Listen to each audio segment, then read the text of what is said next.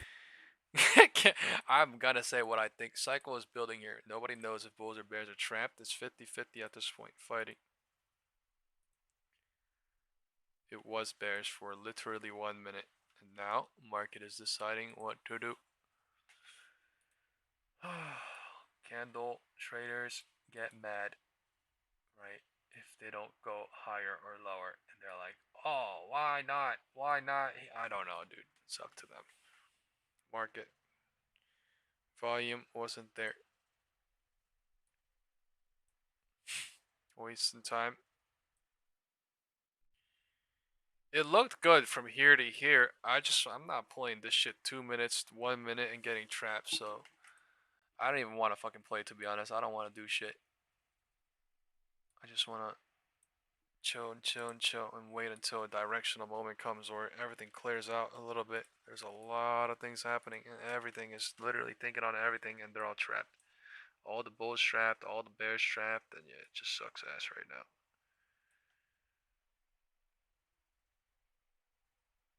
That looked good. It's just to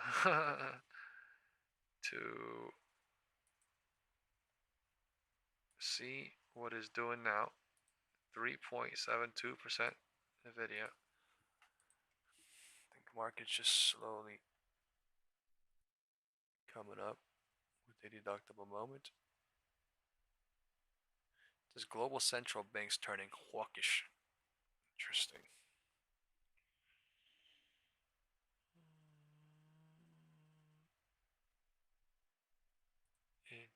Interesting. The unproductive bubbles I would describe as financial fads. Portfolio insurance was one, subprime mortgages was another. Financial activities that become fashionable, zoom into popularity, get overhyped, and then recede. But then there are bubbles which are based on technological progress, starting with the steam engine, the railroad, the radio, the automobile, computers, internet, et cetera. And these actually push society ahead and change it irreversibly.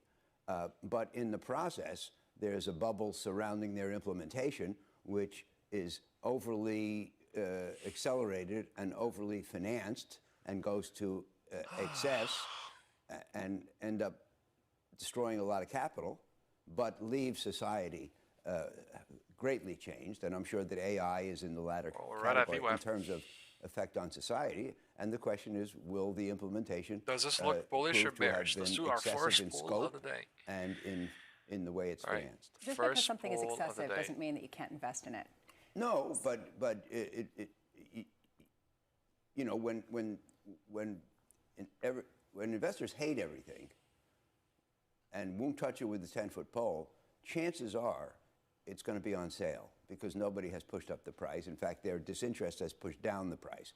But when everybody likes something, is excited about something, chances are it may be overhyped and overpriced. So you just have to be careful. So that's where we are right now. You said you can invest and you can participate, but you just have to be careful. What does being careful look like? Does it mean focusing more on debt versus equities, more on equities versus debt, more on small companies versus big ones? I was going to say chop for now, or not sure, waiting, but yeah, not sure. What I say in the memo is that it's okay to lend for activities, even if they're uncertain, but not if the outcomes are purely conjectural. J&J says chop. In order to be a smart lender, you have to have good visibility on the extent to which the thing is likely to repay interest. I'm a polar bear, but this building pressure just pops purely up. Conjectural. It's not. You shouldn't be a lender.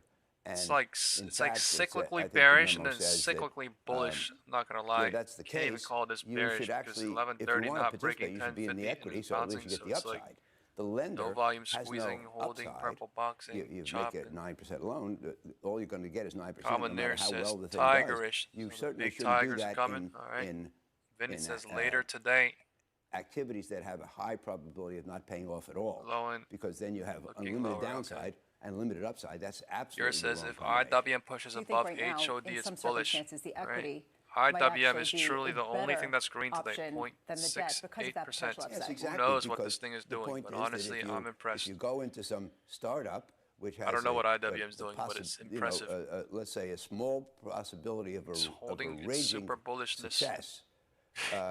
You wouldn't like the market really would have went down today if you really think about it. SPY would have been bloody red. QQQ is already bloody red. trade. If IWM did not do this risk what it did, pendulum, the risk right? and fear, IWM is doing something crazy right now. IWM is up 0.6% green, and QQQ is down 1-point-something% red, like it literally 1.16% red. It makes absolutely no sense. Does this make you feel like there actually is some discretion? They're just fucking crisscrossed, crisscrossed applesauce, you know? You know, Buffett I don't know who's says, who's in control of IWM. Tim Cook, Mr. Cook, like who's? Our own affairs. So when other people are acting imprudently and Cook mindlessly and carefree, we should be worried. Scott says looks when other bullish people to me. showing Looks bullshit to me. You know, bullshit was going to be bullshit was going to be our third option. Moments that I've the seen, WhatsApp group poll. It was going to be bullish, bearish, in the markets or bullshit. When people were not but I didn't put applying any prudence I don't want to put like jokes in the poll, but for yeah. example. 8 people voted not sure, if people which are is fine. reacting 2 harshly to bearish, aggressive, possibly risk. It is very, very fair, indicating okay to have an answer to say not sure to. This market is literally not every point needs to be such a sure, bullish, or bearish, and that's usually what the market wants. So to me, how concerned are you that we get a Federal Reserve that's more accommodative? Well, they flip it from the bottom of the purple box, that leads to even more risk taking. This idea that not only did the Fed cut rates, indicated more rate cuts, but also is adding to its balance sheet in a way that could potentially prop up demand. Maybe it is bear trapping. Well, it's got me convinced. It's got me for sure convinced. All right. You know, IWM is 0.7% green right now. 0.67%. Me and you are interested in the free markets, and we think free markets should set the prices of things. And I am not in anything, but it's got me Fed convinced. manipulations so I don't want to do nothing. A form of price controls. You know, they control the price of money. And David, whoever just requested, if you can say, "Hey, it's me, David," so we can know if you have been in here for a couple of days. Then it induces behavior like risk taking. We just want to make sure people that are joining the WhatsApp group have been active for at least 3, 4, 5 days at the minimum, so that they don't just come in and go inactive and then leave in 2 days or 3 days. So I don't have to worry about anything if there's a later. problem, we have the Fed a will good solve community it. here already. People that want to be active, people want to engage, or when they're free off of and whatever. I believe that the Fed should be passive. Communities being built every single day. I see people like J&J coming here, Scott, Vinny, Jerry. You know what I mean? Like people are all known, and we all know each other. Everyone sees everyone's names in chat. Like it's just I don't really need to deal with all the.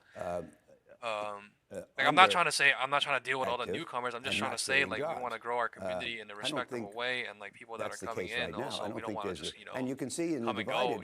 Like everyone's gonna come and go. Obviously, there's gonna be new people finding the stream every day. It's just action on the part of the Fed is when people are going in and out. We're already at 300 people on the WhatsApp group, and that thing's gonna be filled. Like we just don't have space. We don't really want that stuff. I just don't see the merit in that.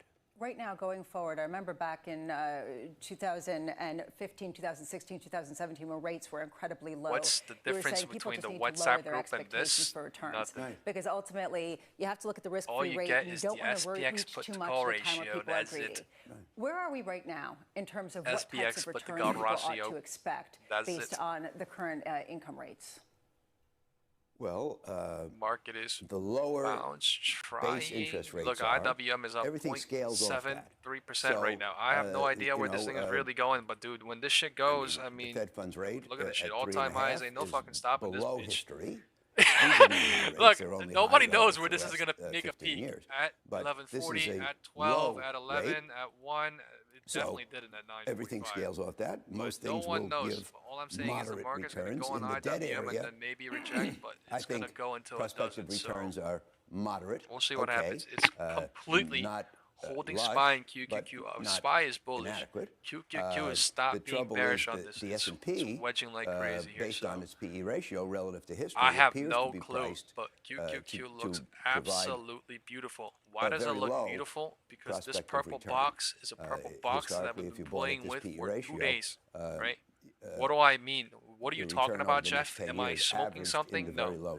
I'm literally playing setup. This setup purple box is set up. Scenario. Not even yesterday. Tuesday, it played it. How do you get a Monday, we were above. So all of technologies resort is to take a lot more risk. and now we're playing at the bottom. We're coming back to it. We're coming back to it. We're dipping below it. We're dipping below it, but we're coming back to it, testing somewhere.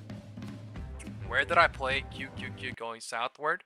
Literally here, at the pink line at 10:30, and I literally left here at 10:45 in the 1/3, 2/3, going into the 3/3. It would have been great playing the 3/3, sure.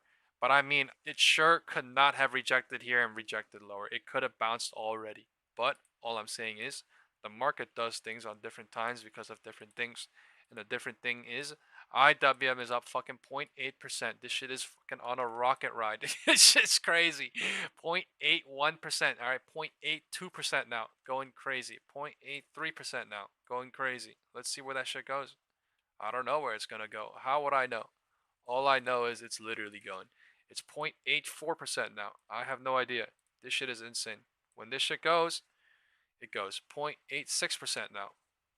It's just unbelievable. IWM when it does its thing. QQQ making a full W after some sort of wedge showing bearish, popping from 11:30 into 11:40 in 10 minutes, right? And there is an algo range here that they're playing, right? So they could break out, chop here, and then come back down, and then destroy bulls later. But they're destroying the fuck out of the bears right now, using IWM. Nvidia popping from the depths of Tartarus at 176, right? Setup has already been reached. Anything below 178, 177 in my eyes is too extended, is already fucking setup already reached, alright?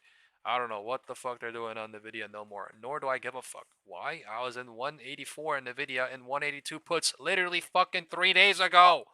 Right here. Why would I give a fuck? I don't give a fuck. I don't care, Rith. I don't care, Rith. I was literally here hoping on 180 yesterday, right? The realist people remember. I literally waited.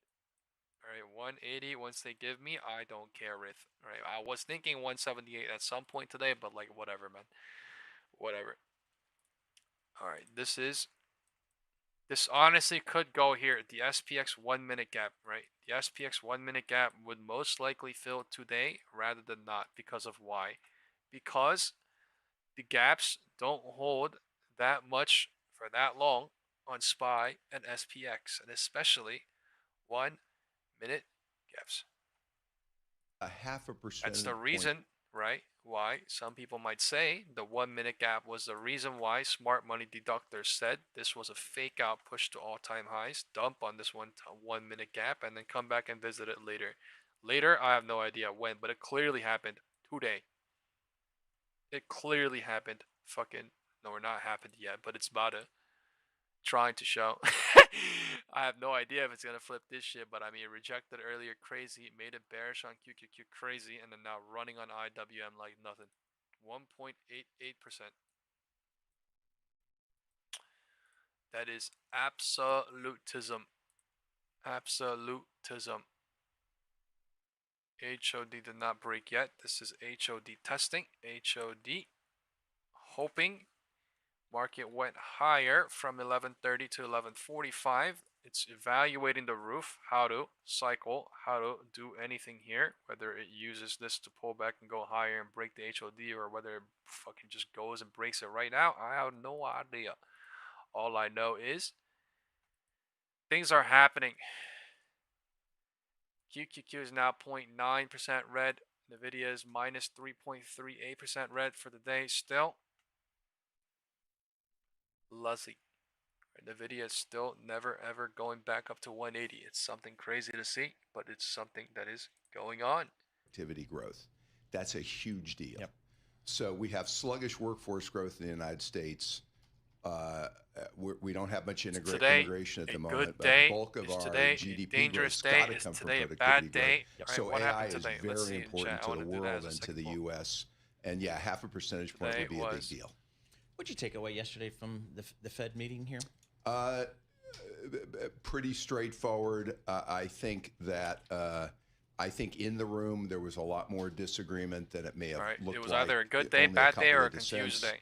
But we're at or near neutral. I think Jay Powell even said that. It confirms that I think the neutral rate was so far, nominal is about 3.5, 3 3/4. Okay. And some of the folks say with inflation at 2 3/4 and the job market likely to firm in the next year, we shouldn't be at neutral. And I think overall they bought insurance in case the labor market's weaker than they thought. But from here, it will be a conventional Fed, meaning something's got to change to move the rate. Either unemployment needs to worsen or inflation needs to improve. Across the nation, Robert Kaplan with us of Goldman Sachs, former service at the Dallas This is Fed. full bull control until IWM chills the hell out. So I look at not going to show it out.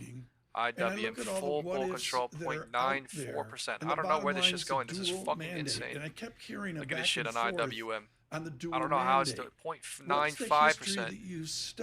0.96%. Yo, IWM running crazy. They're about to go gap fill for a lot of the last 10 or 15 years. Gap fill and then figure it out. The Fed had the luxury pre-COVID of not having an inflation problem, so it could focus heavily on what was going on in employment. And if thought employment was weakening, it could move. Wow, half. Post-COVID, 4 people said today was a good day. And I would argue with this boom in 4 people said it was we had the fuck day, in 2021, 22, and 23, and that which probably there's no one with like today is a terrible bad day, like what the fuck happened type of day. I feel like someone got a little bit and on it's this harder little to deal dump with and both. pump or whatever the fuck you want to call this. And so then they have to make trade-off decisions, and that's hard to do. Dump pump, like, bro. And FOMC. Remember, I literally said yesterday, right? FOMC is literally happening today, right? But that's the reason for the division in the group. It's not that they prioritize one over the other. I think the fact is we've had 3 headwinds. One, in the short run, tariffs are slowing growth. The immigration policy has slowed growth. And the shutdown, as you would expect, has slowed growth. But the shutdown is reversing. And going into 26, we're going to have tax incentives. Pulling back to the purple box, possibly continuing already. And I think the economy is likely to firm, and you saw that in the dot plot. And people are saying, just using the algo range. This is going to firm. Let's do nothing. Off the new HOD, I don't really care. This is new HOD. When you talk to your corporate clients at Goldman Sachs, what is their view for 2026? I might take a lotto and market close tomorrow, but like right here, I'm just chilling, looking for a cycle creation. This is literally new HOD. Going crazy out there with Warner created Brothers literally Discovery. 1 minute ago, not even 5 minutes ago. So confident about their ability in 2026 to maybe grow? I'm letting it be. I think most companies believe, as we do, that 26 you'll see firming GDP growth and that is because of tax incentives and other reasons. Not However, to be shameful of, but that is something I've never seen a period in my business career where there wasn't a bigger concern about the need for size and scale to afford the technology investment. And that's driving a lot of merger activity. We've covered this a number of times this week as well. So then do we head towards a monopsonistic America? Do we have a capitalism that is essentially a big roll-up to get to CapEx scale? Why are they going up here and rejecting them? Why are they going up here and rejecting here? Small emerging businesses powered by AI that can grow and will be very attractive. And they'll get to a point also has where a weekly they trend line that is not. You'll have lots of very big, huge scale companies that are dominant, Nvidia, and you're going to have a lot in between. And I guess the way I'd say it, in between has gotten a lot bigger in the last companies that used to think they were big and dominant and still are less dominant. Cycle says bounce weak as fuck. So what they could do is they could bounce it and then break this HOD and then go to 180, or they could spike it, break the floor, and then set a new floor and then go 180 real quick. Efficiency, productivity, technology. And so look at the market. Market went from 682 to 684, and that's why you also see a lot of belt tightening right now to offset some of the margin impact. One of the newer developments, capital markets wise, over the last 15 years. QQ is playing in the purple box here. Best thing to do is be patient. We tend to view it as a continued. Private credit, I'd say, has been a good addition. It's been a good addition to bank lending. QQQ. Interesting. The only comment I would make on the other hand is investment grade. SPY. I don't know. The credit spreads are very tight, but it's investment not really grade. even looking at 0 DT. I think the watch out on SPY here or SPX, is the so I less don't really know. I'm grade really side looking of at private QQQ. credit. We haven't had a credit cycle in many years. I've been looking at QQQ. We're not going to have one. I think in 26. We'll have one eventually. I don't really think I'm interested in Nvidia anymore. And so there's a lot of money flowing in to less than investment grade private credit. I'd be careful about IWM looking This bullish. holiday, Verizon's got the SPY craziest deal holding ever. strong. 4 iPhone 17 HOD Pros, all on them. is But no creating getting a it. wedge, trying to break out something at the wedgie. The wedge. It's fairly uncomplicated. Corporate lovemaking, M&A, okay? This is a book we wrote. Thank you all so much for hitting the thumbs up today. Please hit the thumbs up. This was the third one written since If you have not already, went off, God bless all. To somewhere. Thank you. Basically, the notion of Company A and Company B having a bidding war, come on, that's what we like as part of the free market system. Everything is looking good except the Then you look at this deal at $30 a share cash. You don't worry about spin-offs. You don't worry about a wrap fee around this Netflix stock. So what Netflix should do is say, we surrender. We'll take out $2 billion. We're walking away, and we're going to buy Sony Pictures. Any event. What? They're not going to do that. What are you talking about? Well, that's my... Oh, that's what you think. No. That's what you recommend. IWM 0.88% green now, pulling back. SPY is 0.21% green at the top of the purple box. I look at the deal with Netflix. Cute is at the bottom of the purple box here. It has here. a collar, which if the stock goes down, I get less. And then I got the spin-off, which could be okay. The one spin-off I love. Oh, come on. Oh, yeah, baby. Yeah. Starts trading next week. You'll see the win issue. January 5th. And Versant has 150 million shares, whatever price it is. It's got $2 billion of debt, and it's got some really iconic brand marks. Like the one you're on right now. What do you think is an appropriate multiple for Versant? Because this does come up in the debate about what the Warner or the Global Network spin is going to be worth, Mario. Good luck. Good luck with what? That? No. Why would I want a complicated deal when I can get cash?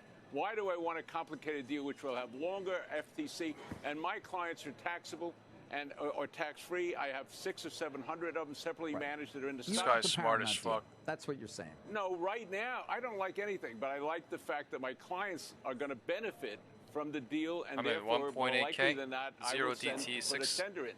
You'll tender your shares into They can't close that tender, we should point out. But it's a way of at least you're signaling that you're in favor of it. But I wanted to come back to Versant, because we should be. So what do you think the multiple of Versant's going to be in the marketplace? 5 times? House money I'm playing with here. When the guys like Vanguard can't hold it, they'll sell it.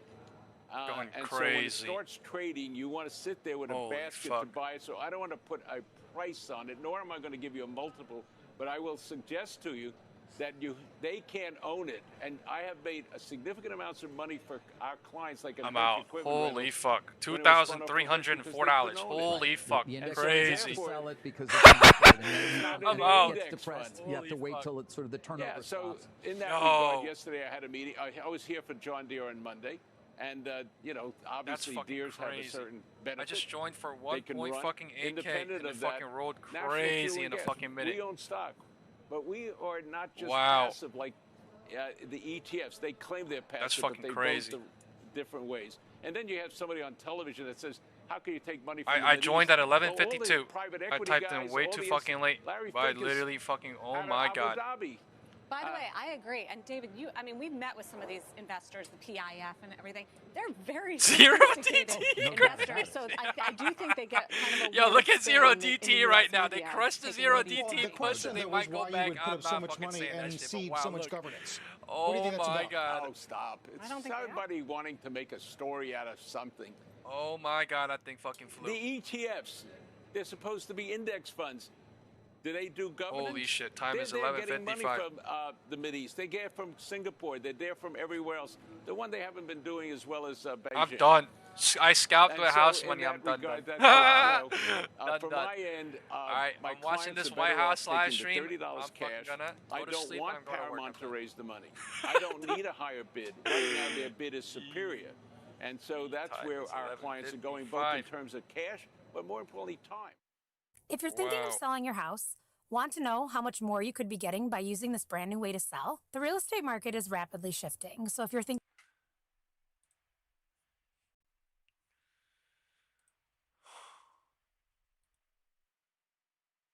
Man, look at that fucking algo range breakdown. Look at that fucking algo range breakdown. Crazy, bro. I joined at 11:52. I mean 11:51. Look at that fucking algo range breakdown. Crazy. 11:52, 11:53, 11:50. Oh my god. I joined in the fucking green candle. Oh my god. Oh my god. Oh my god. Perfect fucking entry. It just rolled crazy in a minute. Wow. I'm going crazy now. I'm not gonna fucking think they're gonna go to LOD, but I'm gonna watch. They could. Magnet volume coming in crazy bearish here. I'm gonna send the SPX put to call ratio right here. Oh my lord. Look at that fucking crazy ass gap rejection, dude. I really thought it was gonna fucking gap fill that too until literally the rejection candle started coming in with IWM first. Oh my, it started pulling back from 9 something percent like nuts. We are at literally negative delta, negative gamma now. That's disgusting. Look at the SPX put to call ratio right now. I'm sending it. In 5 minutes, we just went from super positive territory and trapped the fuck out of everything. Look. Oh my lord, look. Look at the SPX put to call ratio right now that I just said. Oh my god.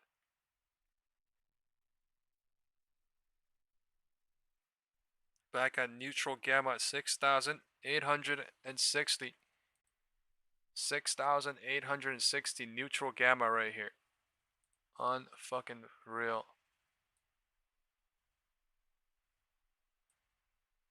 Man, this purple box. This is purple boxing. Alright, purple boxing literally. SPY broke out crazy with IWM and then dumped it on all of that. QQQ tested the purple box and then pulled back too. I guess 619.50 is the level. I thought it was 620 to be honest, but wow.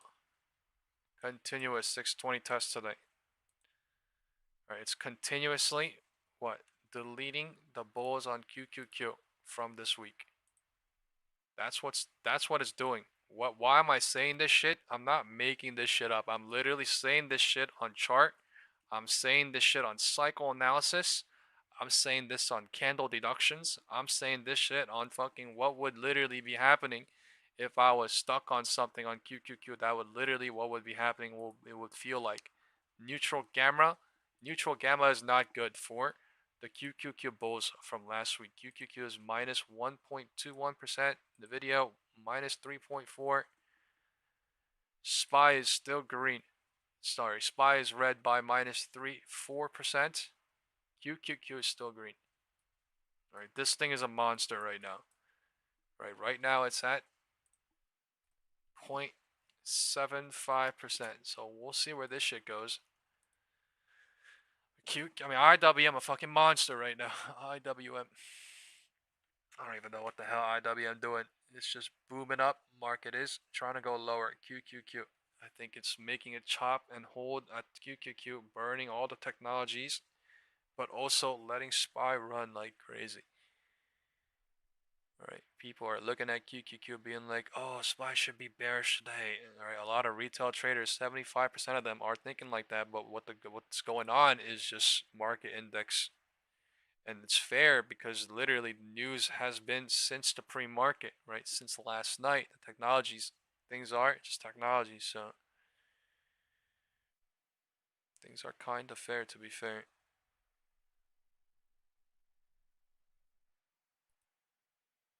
At the same time you announced this deal, I reported on a cease and desist letter that was sent to Google. I would imagine there's not a coincidence in terms of the timing.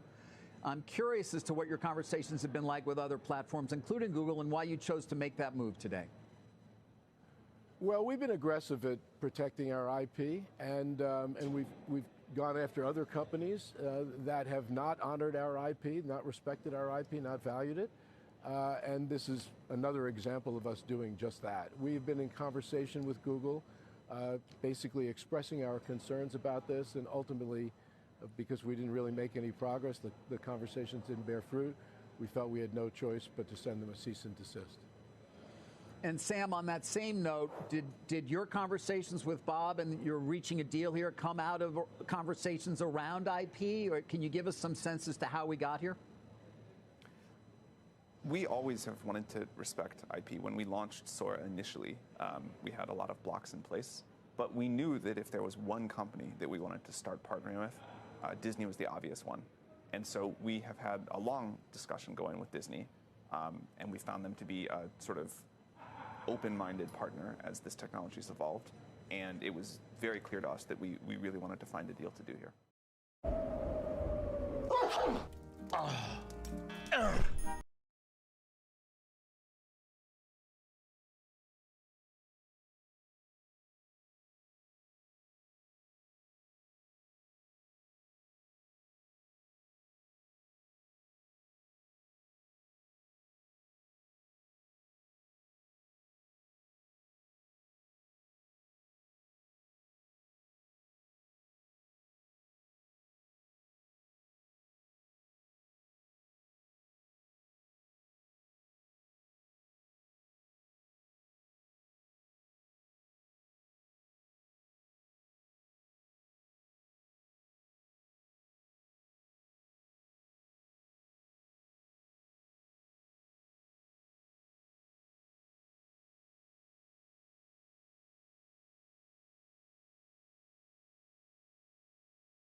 So much chop.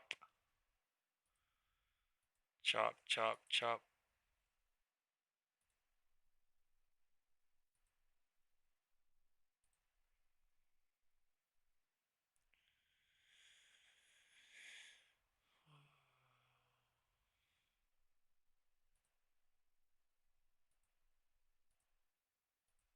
It's just best to wait a little bit.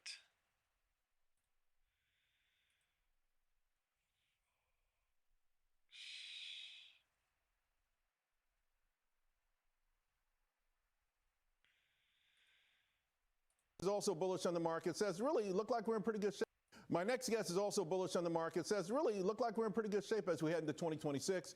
Let's bring in UBS Private Wealth Management, their managing director, Ali McCartney. And Ali, first, just want to get your thoughts. And my notes, it looks like I can't even make out my own notes. A lot of changes, but it looks like they went back to a lot of their June assumptions with respect to the economy next year. Although GDP 2.3 in June is 1.6, last time in September is 1.8. So they're essentially saying the economy is going to pick up steam.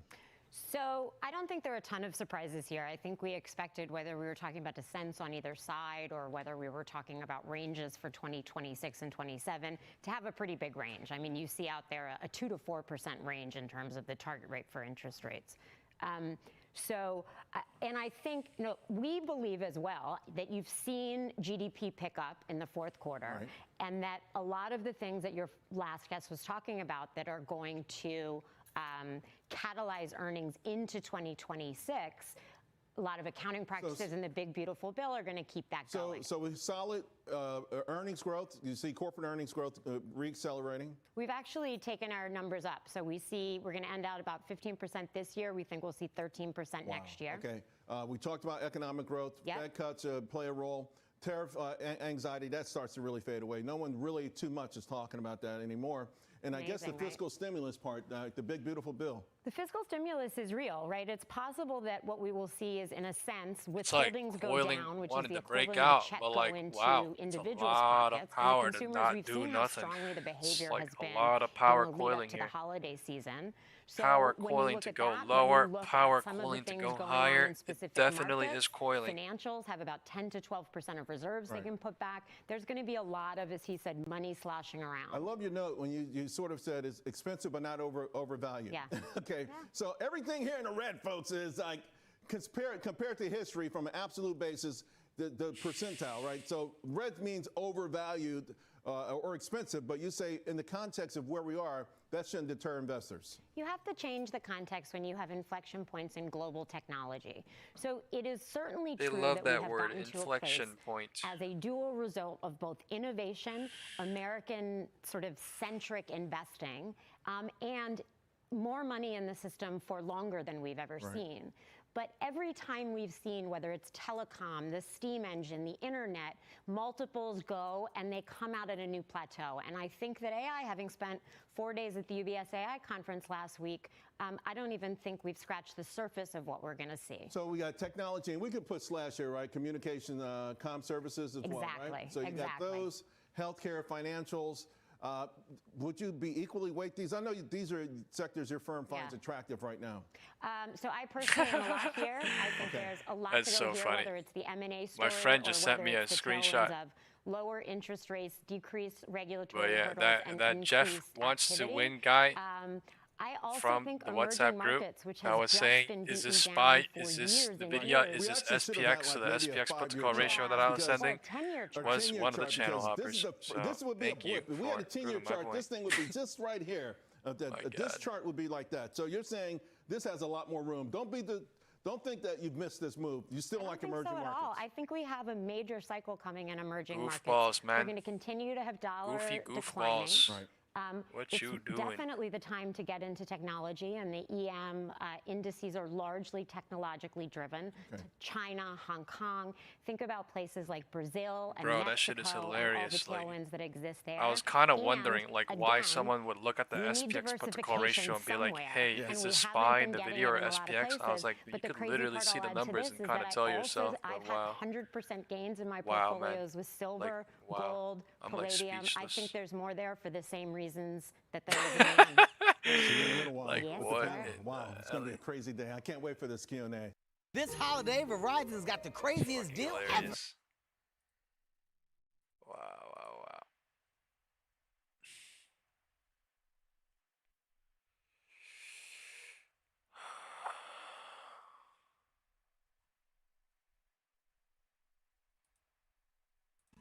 Merry indeed. Now, a new report shows that credit card debt is at an all-time high. Gerald Storch joining us now. You're the retail guy, Gerald. Isn't this a sign that shoppers are not pulling back, that they're spending freely? I mean, if we're out, we're spending, we're going into debt for it, but we are spending, right? Well, let's take two parts of that. First of all, the holiday season is very strong based on all indicators. All the facts show spending is running up 4 to 5%. So it's excellent. I've been telling you that all year. It's going to be a strong holiday. It's going to be a strong holiday. Don't listen to anyone who tells you anything different.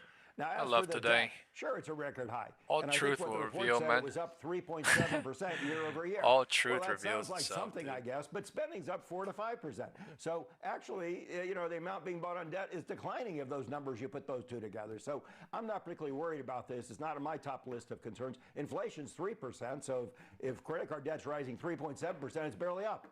Now, we've got another report, and it shows that key holiday items, and there are lots of the items, like, for example, mini speakers, metal water bottles, that kind of thing. They're up 26%. They're 26% more expensive this year because of Trump's tariffs. Well, are you just going to dismiss this? You're laughing. Why are you dismissing this? Because it's ridiculous. We know inflation is 3%. So what does that mean? Those items were cherry-picked. Did you see who wrote the report? The nonprofit that does it is headed by someone who used to be a staffer for Elizabeth Warren. I don't know how people can report that without looking at the background of it. It's obviously a politically motivated attempt to get people upset about the tariffs. It has nothing to do with the reality consumers are seeing every day, which we know it's 3%. Come on. Yeah, and the tariffs have not had that big an impact on consumer prices, have they? Well, there are some items, obviously, that are up, and there are others that are down. And, you know, there are those that are negotiated away. Other things, people change the content. Everything changed. At the end of the day, they probably have had a moderate, you know, inflationary impact, but really moderate. And again, if it were really a big problem, inflation wouldn't be only 3%. I know we'd like to see it at 2%, but we're not looking at these giant increases in the inflation rate. Have you got a favorite retailer for this holiday season? A retailer that's really outstanding in one way or another? Well, I always say the same retailers. I don't want to pick one. But, you know, Walmart is doing fantastic. Costco is doing great. They report later today, by the way, and their stock has been down a little bit lately based on valuation issues, even as they continue to hit it out of the ballpark. So I'd look at Costco and see how they report today and what happens. But Costco, Amazon, and TJX, these companies are just thriving. You know, Walmart and TJX, by the way, like a lot of retailers, I'll point out, since Black Friday, have hit their high for the year. Yeah. Some good news, I guess, for last-minute shoppers. Walmart is extending its Christmas Eve delivery hours up to 5 p.m. on Christmas Eve. And Amazon, they're reportedly planning a 1-hour pickup service in stores. It seems like the delivery wars are really ramping up. Who have you got? Who's winning delivery? Well, look, Amazon's still the best. Walmart is delivering from the neighborhood store, so they have that. It's like no liquidity going up and down. Doing, but you can't buy everything. Only what happens to be in that store that they can deliver, you know, that quickly. I've always been fascinated by what happens on Christmas Eve as a shopping day. As a retailer, I just love it. Those hours on Christmas Eve day are the most intense of the year because the day doesn't run all night because actually people at some point go home on Christmas Eve. You don't have the highest sales day of the year. That's Black Friday. But each hour, particularly in the morning, are the most intense at any time of the year. And people will buy anything and pay anything for it because it's the last second. And you make the most money on Christmas Eve day per hour of any day of the year. And so if you're Walmart or Amazon or anyone, you want to extend that and, you know, get the advantage of the fact. Can you imagine a guy walks into a jewelry store, it's Christmas Eve? Oh, yeah. You know, That's and you can sell him anything. He's got to get a present for his wife then. What a wonderful time of year.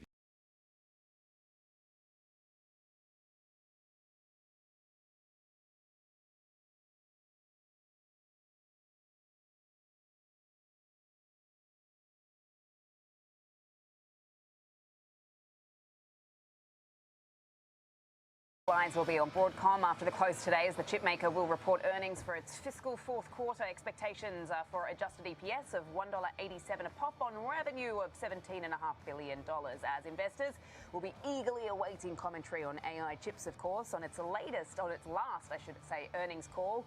CEO Hock Tan announced the company had secured $10 billion from a new qualified customers, which he said would significantly improve the AI revenue outlook for fiscal 2026. So shares of Broadcom hit a record high yesterday and are up over 75% this year. But we are seeing a little bit of softness here, about 4% lower in the session off the back of some of the concerns off the back of Oracle's disappointing numbers as well. So joining us now for a preview of this one, Michelle Connor. They blame it on Oracle. They blaming it on Oracle, folks. From the results today? What about Nvidia? Well, what about Nvidia, huh? I'm expecting good earnings, but there's been so much momentum going into this stock in the last month. It's up over 17% in the last 30 days. That maybe there's we have the Whitehouse coming live in 40 minutes here. That's the next major news catalyst of the day. Estimates in the last month. Market is showing the stock bullish today, but after quite a bit of pulling back, that is actually. Do you think what we got from is it just straight up bullish? Is it bearish? Is it bullish? That's the question everybody wants to know. No one knows. All right. IWM is now up 1% for the day. That is something. Always tainted with the same AI brush, right? So oh I'm sure my that they're lordy. getting tainted as well.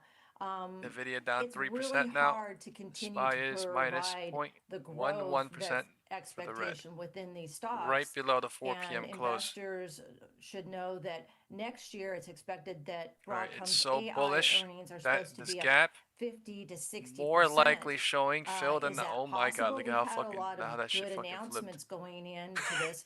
Broadcom This announced gap a new contract with OpenAI really wants to fill in the last 90 days, and you referenced some of the other contracts that they've announced. But can that continue? And you know the stock's done extremely well, almost up 80% year to date. And maybe it's time. Man, I can't believe it too, bro. Can you guys imagine, right? This gap, hoping made everyone think gap coming, and then dump, made everyone think gap not coming, and then touch this, and then go up, make everyone think gap coming, not coming, and then coming, and then not coming, and then coming, and then not coming. There's been a lot of attention, you know, with the likes of Oracle, for instance, with the RPO. God. We want to hear about. Oh my God! We want to hear about it's unbelievable, bro. 6882. This SPX 1 minute gap, that's the only reason where that's one of the two main reasons why the market went crazy low to overnight. I think that's what the emphasis is going to be on this particular name. That it made yesterday. And maybe also there are going to be some new contracts. There's no way it doesn't fill right now, right? I'm expecting it to fill, but I mean, time is 12:15. That's insane. It's only 12:15. If they don't fill this, I don't know, man. I'm expecting this shit to fill. I'm not gonna lie, like 70% chance, 80% chance, but it's rejecting right below again. Particularly as investors do look to sort of book some profits, take some money off the table here. I would say that that's the case. And also, you've had so many analysts have taken up their estimates for the next 12 months. Maybe it's near-term softness, and we'll see what the company says in terms of their long-term It's not view. even technologies doing this. It's What's this company got IWM. to say that's different about chips? Because it looks like the narrative has shifted very much in even just recent weeks. I mean, you've got TPUs, CPUs, GPUs, and obviously everyone's been busily doing their homework trying to get across what the difference is between all those things. But I mean, what has this company got to say to reassure that they've got the edge here as to what they're doing specifically? Tyler said Dow up 600 points. Nvidia is more of a GPU or a generalist AI chip, whereas Broadcom is the specialist, and they can give you that customization. So they're going to put their emphasis on that, and they, in fact, can provide that customization or what's known as an ASIC chip. So they're in a very different ball field or camp than Nvidia in terms of what they're providing their customers. Sorry, my chart is bugging out. Hyperscalers. This shit was on AVGO and then it changed to IWM. Plenty to look out for when we hear from this company later this afternoon with its report card. Thank you so much for getting us across this and a bit of a preview, Michelle. Appreciate it. Michelle Connell, President and owner, Porsche Capital Management. Let's trade it now with Tom White, host of Fast Market. 12:20 is higher than 12:15. So your example trade for Broadcom this morning. Bulls are calling. Bulls are pushing crazy on IWM. This is now 1.02%. Take advantage of this higher implied volatility levels that we're seeing going into this report. The option market pricing in over a 6.5% move either way, or about $26 in either direction in these shares. The stock hit those all-time highs just yesterday, pulling back over 4% today. Now? So maybe that gives you some opportunities here. So I looked at something that's passive. You can still take a directional bias, but be a little bit more conservative, a little bit more passive. Oh my! Look at that fucking up and down, dude. This is like short put vertical. If you think the stock's going to at least consolidate, maybe even go a little bit lower, but you just don't want it to kind of fall, maybe like what we saw out of Oracle. As the expectations are pretty elevated. They burnt the calls and burnt the puts here too, but then they burnt all the puts on this shit. The short-term position. Like, we're going to sell the 375 strike put that's out of the money to the downside. But I'm thinking hella people left calls on this shit too. And then against all it, because we want to stay risk-defined. Anything can happen going into earnings. We're going to buy the 365 strike put. So a short $10 wide, neutral to bullish put vertical. I don't know what the f they're talking about. We're not going to listen to that. Hey, New Jersey, it's time to get... I want to look at AVGO though. Very important. I think gap is trying to fill. Horizontal sloping support we are at the bottom of on the ES right now from last week.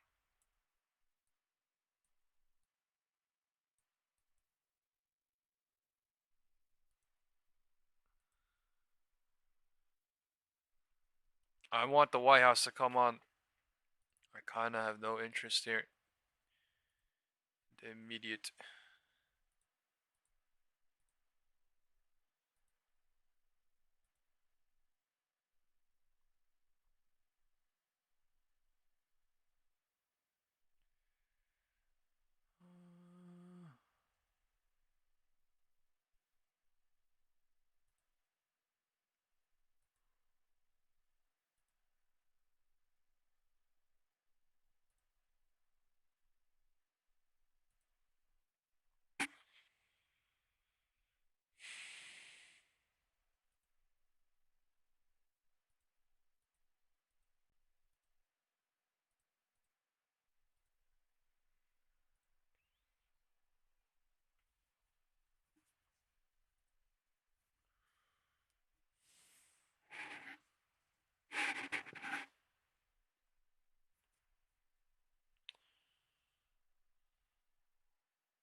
Kevin 3 hours ago. Correspondent right away to help set up the action today. All right, KG, I feel like today's futures action doesn't really tell the tale of the tape, given the context of the Fed. So let's get into it. Let's talk Fed first. 1 minute gap is. The decision was not a surprise, but after that, it's about what the Fed chair says. What are some of your takeaways? Phil. Yeah, so obviously we saw the Fed actually cut by 25 basis points in December. It's going to be the last cut for 2025 here, and their outlook moving forward was actually really interesting, Diane. They're really only pricing in one 25 basis point cut in 2026 here, but they are making some adjustments to their balance sheet where they are going to start buying $40 billion worth of treasury bills just to ensure that liquidity is going to be ample within the market. Now, when you're listening to Jerome Powell, his commentary, he's a little bit more concerned about the labor market, and rightfully so. SPX gap filled. Data over the last couple of months has been a little bit mixed, and he actually does believe that we've seen a loss of around 20,000 jobs per month pretty much since April here. So obviously there are still some concerns when it comes to the inflationary front. You see that with the dissents, but overall you actually did see let's say a muted, maybe that fucking more crazy pullback, and then going to what now? Turning into. We're going to stop or pause. That is insane. Market is going back bullish. IWM is now 1.04%. I hear that kind of being market looks like it's going bullish. QQQ is now 0.077% red. Cracks in the labor market, or we do see maybe some lack of liquidity when it comes to funding markets, especially for large corporations. They're getting ready for the White House. Gap is about to fill here too. In terms of the, so I know you're saying it's not quantitative easing, but let's go back to some of the Fed's commentary. Talking about the discussions at the table, he called it thoughtful and respectful. The decision obviously broadly supported, but there was some dissent. Tired. Especially when you think about the summary of economic projections. I'm up 4K today. Seems like I'm waiting January patiently. is off the table, certainly, but beyond that, is it about the next Fed Maybe chair? for a small scalp from today into today on 1DT into the White House press conference or during the White House press conference, but I'm chilling the fuck out. I don't care. I wanted to see if they were going to fill the gap or not, but now that the gap has been filled, it is perfectly GDP the horizontal sloping on QQQ. I need a cycle confirmation at the minimum for any type of thinking. But the White House press conference also needs to start. Volume is really bullish right now. I don't know if that means if it's going to keep going or not. It might not stop. I don't know, but I will wait. Time is 12:25 here. You had Myron that wanted to see 50 basis points. And you also had several Fed members that actually did not vote at all. I am eyeing personally QQQ a play into tomorrow. It doesn't sound like it was contentious, but if this shit breaks the high, then that's it. I don't even want to think about QQQ lower into tomorrow, but it is literally turning super bullish just on IWM alone right now. It just depends on how they actually want to address that, and if they are seeing really absolute power market, at least for on now, I fucking W. I don't want to move this thing, so I don't want to ruin it, but IWM is 1.03% now. I don't mean, does anyone know where this is going to? Right? I literally said here, no one knows if this is going to fucking be the top, but if it doesn't be the top, it's going to go to 11, 12, 1, 2, 3. No one knows when it's going to be the top. It's literally happening right now in front of our eyes. That the GDP growth that we are seeing is happening in front of our eyes. A lot of it, 60-70% of it, is based on the AI trade just in general here. AI trade. A bit of a distortion, but AI trade. The market fairly well for 2026. Wow, 12.25 gap is filled. The curve could be the big question mark, though, Diane. 687 gap from yesterday. Do you actually see some traders? They opened in the middle, went to the bottom of the 930, and then went to the fucking pure gap. That is absolute. That we might see some favorable cuts for next year and even QE for next year. That is absolute. 30 years is a long time to wait for, to your point. Gap filled and gone so let's to get into Oracle's results. FOMC high of yesterday. Pressure in the pre-market, and it seems like it's about, insanity market is right now 1.06% now. Revenue. What's your takeaway? Yeah, well, if this was a basketball game and Oracle just had a fast this break, shit is they a just missed beast the right now. It was a really bad report. If you're kind of looking at the expectations for this quarter, as well as the commentary on the conference call here. The company is going higher and higher and higher. Here, coming in at 16.06 billion. Look at this fucking MACD fucking roller coaster, Now, the adjusted earnings per share did actually beat at $2.26. Street was looking for something that was a lot lower than that, but that's because of a one-time adjustment, a positive adjustment, because of a sale of a company that they had within their portfolio of around $2.7 billion here. But their guidance moving forward actually did come in lower than the Street's expectations. If you're looking at Q3 guidance, they're looking for adjusted earnings per share between $1.64 and $1.68. Street was looking for $1.72, and their revenue forecast for growth is between 16%. Someone said in the WhatsApp group 5 minutes ago, I think the market may go bullish now. I put a laughing face right now because, like, honestly, I'm thinking it's late now, but holy fuck, it went bullish for the last 4 or 5 minutes. So technically, laughing face on me, laughing face on him and me too. You know what I mean? Like, technically speaking, like since when he said it, market went crazy bullish the last 4 minutes. So I ain't gonna lie. They want to buy these GPUs from Nvidia, as well as maybe looking at some other suppliers. But the market is I ain't gonna lie. Do not have the free cash flow in order to fund a lot of these projects here. They're going to the debt markets in order to do so. And the more CapEx spend that you have in order to get these data centers up, the longer it takes in order for you to actually make a return on that investment, which also eats into margin. So not a really great report when you're looking at Oracle. Obviously, the stock's down about 12% right now.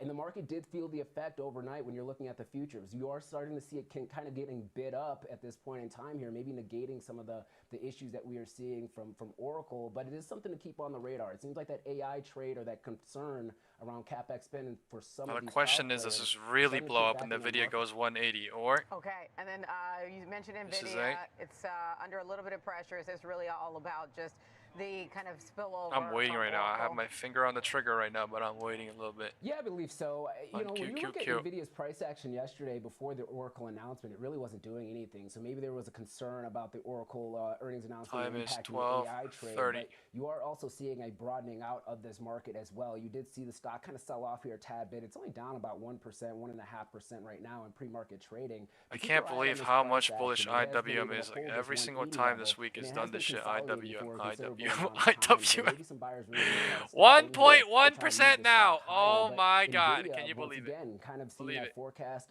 and that outlook, and Oracle talking about spending money to buy GPUs. You actually saw Nvidia move to the downside. It seemed like investors were kind of discouraged about the fact that they're going to get more revenue at the top line here. At least that was the initial. I'm in 4K on QQQ. Keep your eye on the price action. It's going to be a major weight in the S&P 500 here, but it is consolidating. 180's holding. If you break 180, Diane, sharply, especially on large volume, that's when you get concerned about the broader equity market here. Okay, let's talk to levels on the S&P 500 today. What level are you watching to the upside and the downside? Yeah, wide range, 6,900 to the upside, 6,800 to the downside. VIX is actually crushed pretty considerably overnight, even though we did slide about 1% in the S&P. But, you know, keep your eye out on those levels here. I mean, maybe we're not out of the woods once the equity market does open, but this would not surprise me, Diane, if we go from red to green today. And if we can break above 6,900 and close above that level, you get out of this consolidation pattern. That would be bullish. That would obviously bring us to new all-time highs. If we go back in this consolidation range that we've been in for the last week and a half, 2 weeks, and go to the lower end of that range, I think the bears get a little bit more confidence that they can knock this market down. Wow, all-time highs levels talking about, he said. Follow-up, KG. You said you wouldn't be surprised. I mean, it could be possible we wake up to more all-time highs, bro. Look at IWM 260 showing. What the fuck?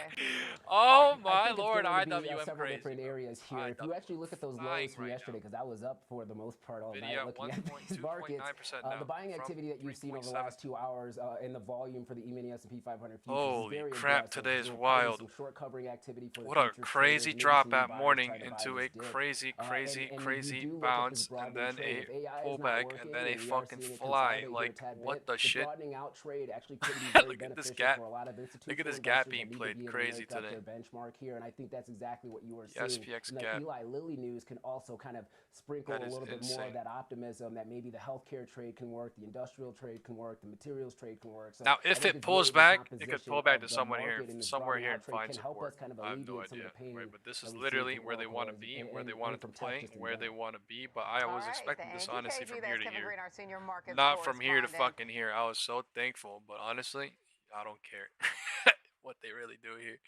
They are. I mean, obviously, I care a little bit, but oh shit. I'm low-key playing with house money with into higher time frame. News coming on in 30 minutes at the White House. All right, I'll be back in 30 seconds. I'm gonna get some water. Oh, shh.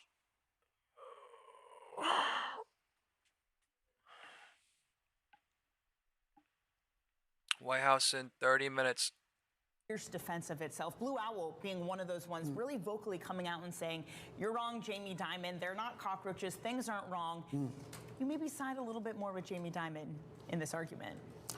You know, we're living in a world where it's truly a K-shaped world. So tech, data centers, financing them, building them, going out and where these valuations are, that is a very hot market. There's a whole other piece of the industry, the bottom part of the K. So when we think about it, chemicals, in just an extraordinary down cycle, anything associated with autos and construction and manufacturing. Manufacturing has been 8 months of negative numbers in US manufacturing for the last 9 months, right? So when you look at that world, and forget even cockroaches or otherwise, right? When you look at the fact, that I think the point I'd like to make more is we're living truly in a K-shaped economy, and what is happening in that lower part of the K, actually focusing on figuring out solutions around it, is probably one place where there should be a lot more focus. I like this guy. Not enough light there because we're all looking at the spotlight on the data center build out, right? Yeah. Are we seeing, do you think, a recession in a big piece of the economy? Parts of it are recessionary. You know, when you have 9 months of PMI numbers, producer manufacturing numbers, negative in the United States, that tells you manufacturing is recessionary today, last 9 months, right? But I don't think it's so much even, you know, I happen to think, please, I'm not an alarmist. I don't think there is some crash coming, there's some huge recession coming or something. That's not our base case. An alarmist. But in a world where you have so much of the leveraged credit market, which is in those deals where, and these are deals done pre-2022, interest rates are so much higher. The earning numbers are flat to down in some of these businesses. I think the focus on trying to fix it, how much capital needs to go in there to kind of fix it, right? And how do you kind of solve some of these issues? I think that's where, Matt, I think you've got to put light on. Victor, can I just ask, because manufacturing, one of the key goals of this administration, I've talked to Scott Bessent about it, and obviously Donald Trump wants to bring manufacturing back to America. That's the point of his, at least partially, the point of his tariff regime. Is the administration helping this situation if manufacturing is in a recession? I mean, they've been here for a year. Are they doing the right thing? No, they've started. They're trying. It takes, you know, it takes a while to turn around these aircraft carriers. Right. Right? It doesn't kind of happen quite like that. So with the one big beautiful bill, you think that's going to add some stimulus, some impetus to this? It's a down payment. Yeah. Right? And you know these really well because this is part of what SVP does so well. You look at this stress and you find ways to put capital to work to make it look better. But this is an industry, Matt and I have had so many private credit conversations where managers will come in here and they say, we're investing in the new economy. We're in that up part of the market. We're doing really well. Do you think that this is an industry that either hasn't fully grappled with or just isn't admitting what things really look like underneath the surface? Look, everybody loves to talk their own book. Okay, so who am I to kind of cast stones at anybody, right? But what we would tell you is, you know, after you had first SPY is brands green happen 2 months for ago, 0% for the day. something, you know, we've always had a relatively high level of defaults in high yield. If you look at Moody's statistics, they tell you default rates are 5%, 5.5%. That's 1 out of 20 companies, right? That's a high level of defaults. QQQ trying to make a U. But something else happened starting about 2 months ago. 2 months ago, does this really happen? There are 15 deals. I think I'm going to hold it to the Whitehouse press conference. With debt greater than $2 billion, some of them with $20 billion of debt in the high yield universe, and the senior debt is now trading at prices under 70 cents. Right? So I think there's whatever you saw happening there. You know, we did, as a group of investors, we all made investments pre-2022 when interest rates were 0. Interest rates are higher. Some of these underlying businesses are sluggish. And as a result of that, some of these capital structures need to truly get fixed. 70 cent, under 70 cent. It's not bearish showing yet. Means the company is essentially a zombie company for right now, right? And we've got to kind of start to attack it. And that, by the way, I think, as you know, that's our focus. Look at the volume. We provide capital. Or is it? Look, some of these will end up as QQQ is kinda. Sure. But at the same time, so many of these great businesses, some of these are really great businesses, just over-levered. They need capital they need preferred capital, junior capital to go out and kind of restructure that balance sheet, right? So to our way of thinking, there's just a whole bunch more opportunity. I would say First Brands isn't a one-off. Yeah, it's also what you're saying. It is. You know, to talk about fraud, to talk Bonnie about yogurt, guys. Oh my God. Because that's what most people say. It's fraud. It's idiosyncratic. There's no other cases. But also that it's a great business, right? Bruce Richards was sitting right where you are. All right, guys. When Caroline comes on, I buy First Brands products for my cars. She says, "Good morning, good afternoon." Make sure you say good morning, good afternoon. The balance sheet obviously was a little exaggerated, if I'm just being polite, right? And the super senior debt is trading at what, 60 cents? I think 50 now. Yeah. But you're on top of it as I am. I see you're involved in First Brands, if I'm not mistaken. We are now, and I have to just be very careful about it for that reason. But put First Brands on the side. The 15 companies whose debt has fallen between $2 billion and even $20 billion in the last 2 months, we don't think there's fraud here. They're just over-levered. Just way over-levered, and these deals done pre-2022. And I think that's the part we've got to kind of work through and fix. For manufacturing to really get better in the US, you've got to fix these zombie capital structures, the ones which we've created. And for you, it's an opportunity, right? As we've discussed, when you see good companies that just need more finance in there, regulators might look at it differently. And there's been a lot of attention in Washington, D.C. Elizabeth Warren and another Democratic representative have been talking that credit needs to be stress tests like the banks. FDIC changing rules on leveraged loans that make things more friendly to the banks. Do you think the tide is really changing, where regulation is now focusing on alternative lenders versus the banks? The alternative lenders have had a free ride, right? The banks they used to compete with had one arm tied behind their back, and the private credit guys were able to kind of, you know, to me, from a distance, we are not in the direct lending business, okay? Right. But so I'm a little distant from it, but you can see now the banks which had one of their arms tied behind their back, that arm's being freed up, right? So there's a little bit more competition than there was. Asian, but when American, there's more competition, hedge fund managers and traders and founders. Yeah. Guys, you guys know the biggest loss in American history was Bill Huang? Yeah, you know, I did not know that. I thought he was like the top third. The biggest loss in trading history was Bill Huang at $10 billion. Where are we right now in the cycle? Spreads are close to record tights when you look back Every over single 20 big loss years. was collateral. They've been right around CFDs, kind of collateral 300 debt, basis or points, give and take, right? whatever. Give or take. Those are really, really tight spreads, just in terms of where we are. So look, we're not options, but you just look at 15 high yield leverage, over time. 25 leverage, 40 can leverage. Blow out to 600, 800, 900 over. Like $10 billion. What happens when in biggest a loss in recession. American I don't think we're trading in a history. recession in the next year or two. Don't get the wrong idea. Their biggest loss was the 2008. Lending I today, think like Morgan Stanley really bond loss in spreads, 2008 or something for like $9 billion. Which is coming into the high yield market.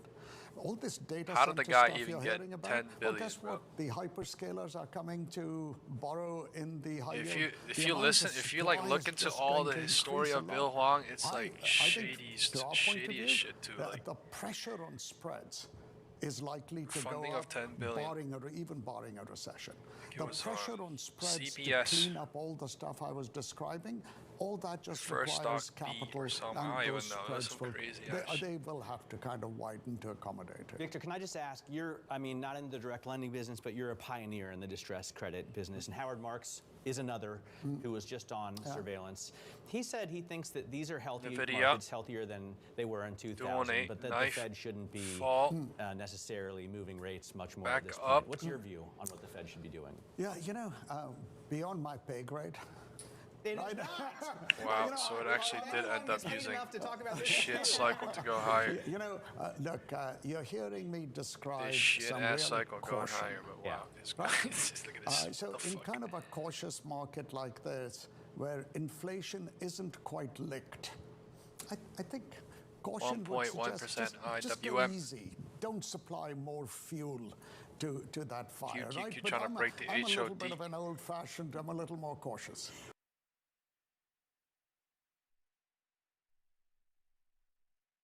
Did it break the HOD? Is a good question.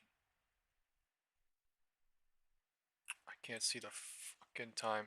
Yeah, no, not yet.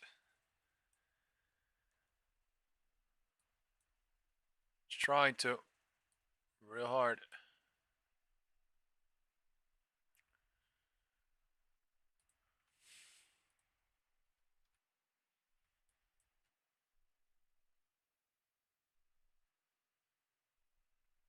Man, this purple box is unreal.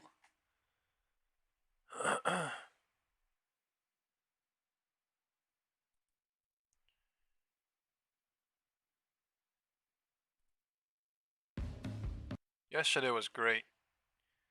We had news coming out saying President Trump was eyeing for a new Federal Reserve chair as the FOMC was going on. Describe as financial fads. Portfolio insurance was one. As the FOMC was going on. Just financial activities that become fashionable, zoom into popularity, get overhyped, and then recede. QQQ is point. I thought it was green. It was 0.06% green. Progress. Sorry, red. 0.06% red. The railroad, the radio, the automobile, computers, internet, etc. And these actually push society ahead. Trying to flip the and change it irreversibly. But in the process, there's a bubble surrounding their implementation, which is overly accelerated and overly financed, and goes to excess. Grinding. What a grind. And end up destroying a lot of capital, but leave society. $400 theta bird from here AI is in on the QQQ, but what a grind. In terms of effect on society. On 1DT and the question puts. is, will the implementation prove to have been excessive in scope and in This is in the data playing, grinding it up like yesterday. No, at the close. But nobody knows where it's going to stop you know, to, but it is just chopping, grinding it up to when investors hate everything. 1245. This is. And won't touch it with a 10-foot pole. Chances are this is 1240. It's going to be on sale because nobody has pushed up the price. In fact, their disinterest has pushed down the price. But when everybody likes something and is excited about something, chances are it may be overhyped and overpriced. So you just have to be careful. So that's where we are right now. You said you can invest and you can participate, but you just have to be careful. Now I'm down $300 off of look like? 4K. Does it mean focusing more on debt versus equities, more on equities versus I'm in debt, 623 into tomorrow. It's literally at this price level on QQQ. But I think it's okay. It's going to be. What I say in the memo is that it's okay to it might not be okay. Right? It's just going to cook the shit out of me real quick. Does not matter. But not if if the outcomes are purely conjectural. Whitehouse press. In order to be a smart lender, you have to have good I think it's going to take a lot for this FOMC top to hold, but I mean, this is very close to all-time high. So here we are again, yet again, like yesterday. It's just purely conjectural. It's not. You shouldn't be a lender, and in fact, it's. I think. How are we going to go to all-time highs when IWM is all-time highs already? You should actually, if you want to participate, you should be in the equity, so at least you get the upside.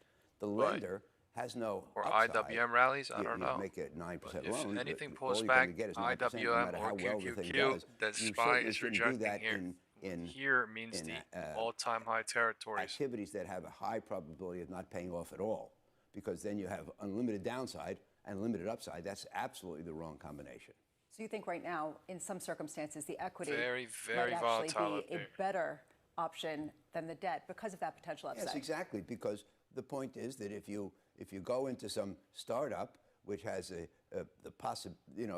let's say a small possibility of a raging success, you wouldn't lend to it because you have a high probability of losing all your money and no probability of participating in the success. That's a bad trade. So you always talk about this risk-reward pendulum, the risk and fear, the sort of fear and greed pendulum right now. Oh, it's a good one. Yesterday we saw Oracle come out and talk about having to borrow more money, having to spend more, and people are selling off the shares. Does this make you feel good? Does this make you feel like there actually is some discretion? Well, yeah. Well, I think that it's Buffett says, the less prudence with which others conduct their affairs, the greater the prudence with which we must conduct our own affairs. So when other people are acting imprudently and mindlessly and carefree, we should be worried. When other people are showing appropriate concern, that's a positive sign that the market is applying some discipline. Some of the greatest moments that I've seen, some of the greatest signals of danger in the market. Who is this guy? I like this guy. Howard Stark? At all, like in 06, for example. So if people are reacting harshly to aggressive, possibly risk indicating activities, yes, that's a healthy sign. And this market is guys, we're going to do a poll in 3 minutes, right before the White House press conference. To me. How concerned are you that we get a Federal Reserve that's more accommodative for a variety of reasons that leads to even more risk-taking? This idea that not only did the Fed cut rates, indicated more rate cuts, but also is adding to its balance sheet in a way that could potentially prop up demand. Well, I was thinking about this when I was waiting to see you today. Most of the people listening to this program, including all right, let's do the poll. White House press conference. We will fly. Free markets, and we will think reject. Free markets should set the prices of things. And please vote. The Fed manipulations are a form of price controls. They control the price of money, and if the Fed we have 158 people here. Let's hit the thumbs up on the video. Thank you so much. Let's do a poll. All right. White House press conference in 15 minutes. The market will reject. The market will fly. Let's do a poll here. Before the candles come in, please. Tends Thank to you. reinforce the view that there's a Fed put, that if there's a problem, the Fed will solve it, and that contributes to risky behavior. These are all bad things. And, I believe that the Fed should be passive most of the time and only come to the rescue if the market is, if the economy is seriously overheated and tending towards hyperinflation. Wow, 6 people voting reject, 2 people voting, 3 people voting fly. And not creating jobs. Foodie says, okay, 1 reject, 2 reject, 3, right now. 4. I don't think there's and you can see in the divided 3 people says open reject. Market committee that there's a 9 people saying reject. So I don't 2, think that 3, action 4, on the part of the 5, Fed is 6. compelling right now. 9 people saying fly. Wow. 6 people saying fly in the YouTube chat. Rates should be a lot lower than they. Anyone else want to vote before the candles come in? Please vote. Voting's going to close in a minute and 30 seconds here. Please vote before the candles come in. 2015, 2016, 2017, when rates were incredibly low, you were saying people just need to lower their expectations for returns. This is an opinion market sentiment vote. It has nothing to do with anything. Where are we right now in terms of what types of returns people ought to expect? 7 people saying based reject. On the current 5 income rates. saying fly in the WhatsApp group. So mix. The lower base interest rates are. Right, we have way more people coming in reject now. So in the YouTube I mean, the Fed funds rate let's say time is 12:40 is below history. MACD volume crossing these are lower. Not high rates. They're only high relative to the last 15 years. But this showing is a right now, low but it could rate. be not now. So there could be a trap cycle. Scales off that. Most things we are will literally give at all-time high moderate territory. So I returns. mean, what in the happens debt here? area, Very, very. I think important. prospective returns are moderate. Okay. Still bullish on the 15. Not lush, but not still bullish on the inadequate. 5. We are just inside the trouble last week's the horse, S&P, last week's down, based last on week's its PE trend ratio line that's on the relative to bottom history, of whatever. appears to be priced to provide a very low prospective return. Historically, if you bought at this PE ratio, a lot more rejects now. Right? Let's put it at like 15 rejects versus like 10 or 12 flies. So candle is I red. think we're so in a moderate return scenario. The voting's closed now. The problem is anyone voting that, how do you will get not a be counted high return anymore in the a market moderate return sentiment scenario? And most the people's, WhatsApp group, at least not that it matters. This is to just a take market lot more sentiment risk. poll. It doesn't even matter. But we did the poll here, That's so something I don't like. 4 p.m. to do, close. other than when it's compelling. This is Whitehouse is here. In 10. ETA 10. ETA 15. Because it'll take long.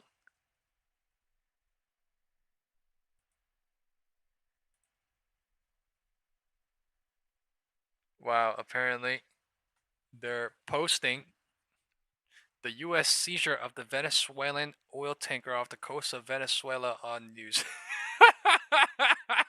Look at this shit. Like, what the fuck? Okay, what in the fuck? Why are they posting this shit? Market trying to go lower here. Let's see.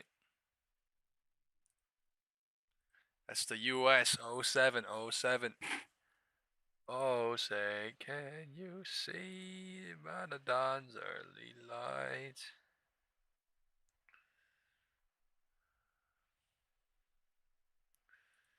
Joining us this 9 is Guggenheim Partners Investment Management CIO Ann Walsh. Ann, it's great to have you here. Hi, what nice a to treat. see you. We haven't seen you in a while.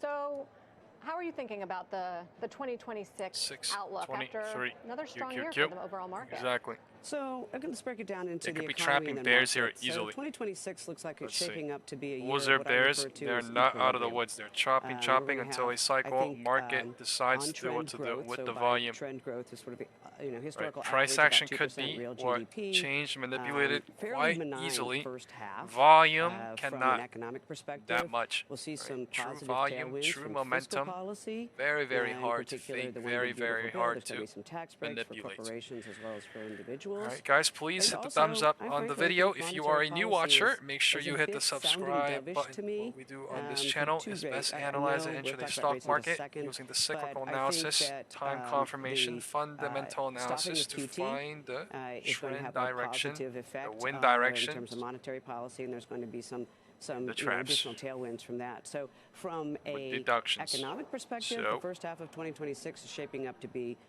pretty reasonable, and then that should translate to markets as well. So I think we'll continue to see some positives in both fixed income as well as equities. I guess how much of that is already priced into this equity market in terms of forward expectations on growth and earnings? Well, after the Fed meeting and the announcement and the somewhat, I'll call it hawkish, a little bit hawkish tone with regard to actual additional rate cuts, with the idea being maybe there's only one more rate cut priced in. Our view is that there's probably 2 to come in 2026. So we're a little bit more that the economy is going to be a little bit slower. I'm down like $100 on my and more than that, to get to what I would refer to as the neutral rate of interest on Fed funds, our view is that should be around 3%. So that's a little lower than maybe what the Fed waiting to see expectations what the are, market here predictions. decides to do. So for 2026, that should be helpful. IWM went to Again, 1%. both to It is fixed at income as well as to 1.04%. Let's see what equities, as we go IWM through the does. year. Today is a IWM day, I guess. Russell 2000 leading the market also recovery. The midterm years in general So the are Russell day, day, the worst of the cycle. Well, we're not without volatility. following. There's certainly going to be more headlines to come.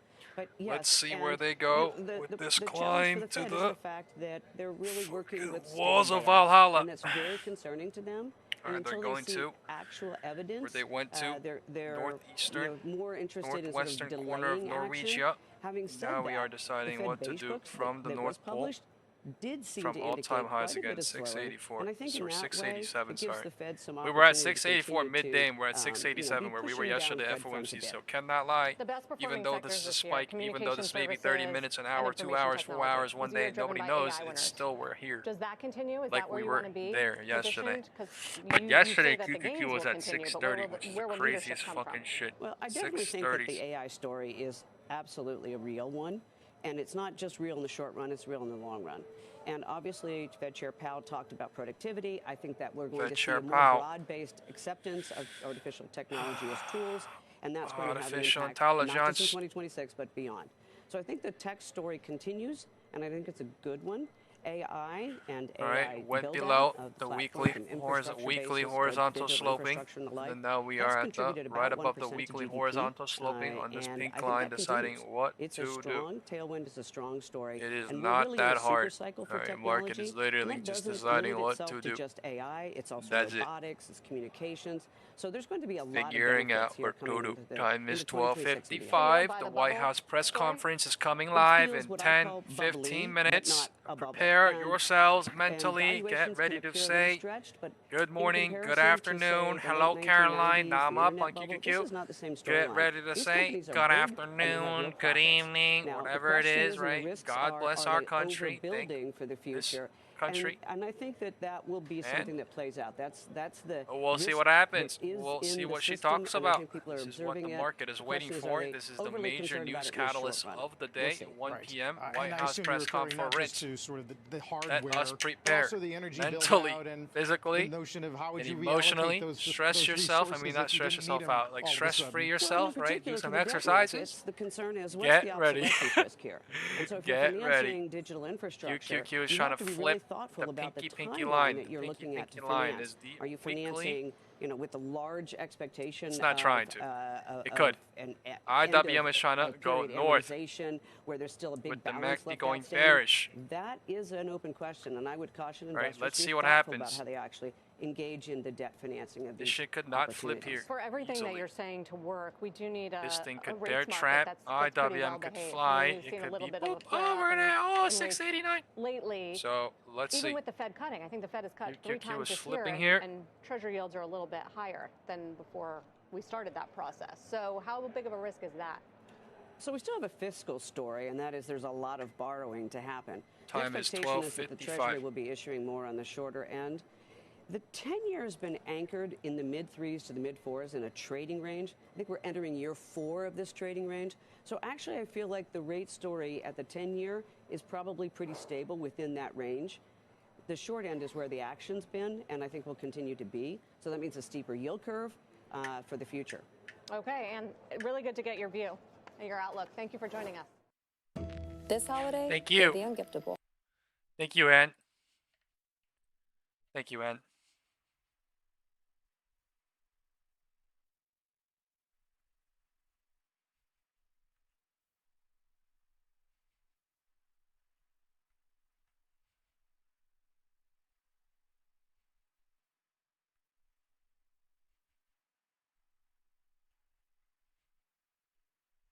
I'm out. 4,395. I'm out.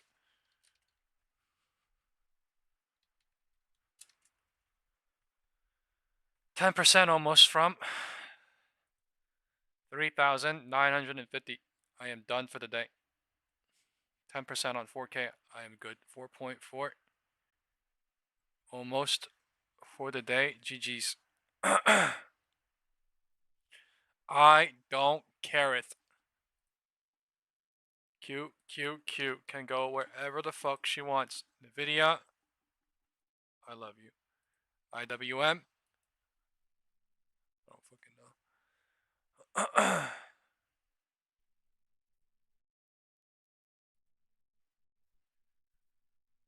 White House press conference.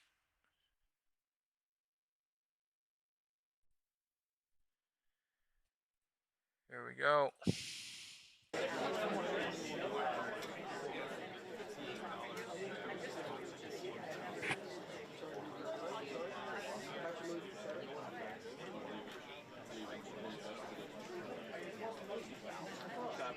York. I appreciate it. Hey, Peter.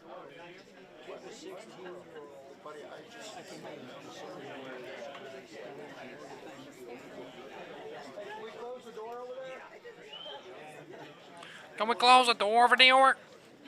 Over there? 3/3 bearish cycle. Time is 1 p.m. We could bear trap here. I don't care. This is 1 p.m.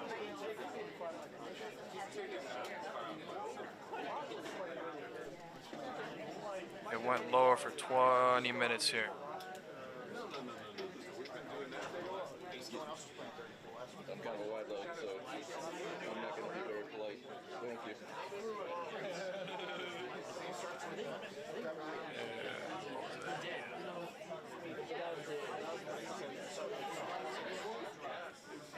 What was that? You heard that? What was that? Ew. I love today. Done deal.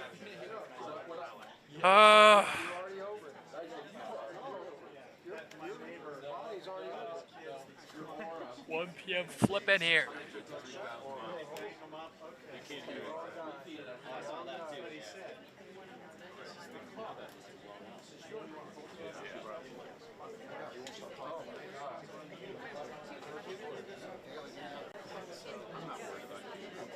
Man, it's just small cycles happening.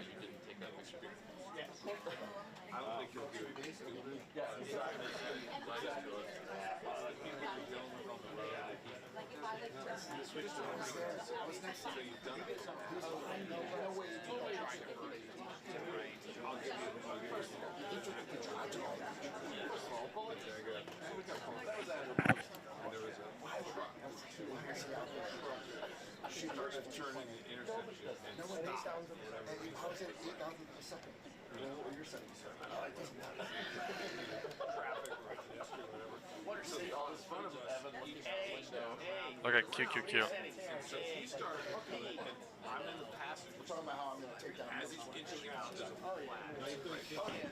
We did not break HOD yet. Man, candle coming in big green into 101. 105 is here in 2 minutes. All right, 1 p.m. is acting as a 3/3, technically speaking, off small cycle actions here.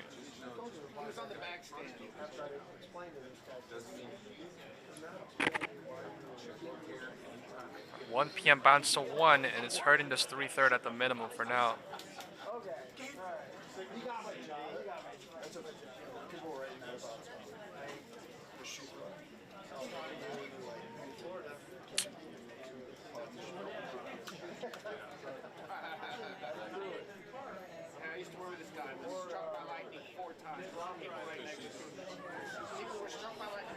At the 4 p.m. close, they're chopping, they're creating an algo range. You guys see this, right? Chopping, creating an algo range unless they decide to run in the next 1 minute and 26 seconds, which is the next candle, 105. IWM, I have somebody asking me what you think IWM is doing. I have no idea, bro. To be honest with you, I have no idea, right? I am not a professional that does IWM. I could not possibly sit here and tell you what IWM is doing. I could literally tell you that IWM, what it does historically, what it does in the past, what it does when it does moves like this is it goes up and up and up until the moment it doesn't, which is it could be 1220, it could be 1240, it could be 1. That's all things, yes, but I'm talking about IWM does it very, very, very violently. Usually at the tippity top like this, tippity top like that, tippity top like that. So I don't know where that is. I couldn't possibly sit here and tell you. But tippity top and then very, very violent. Tippity top and then very violent. That's IWM. That's what it's known for. So I don't fucking know, but it is going higher. That is just something to watch, I think.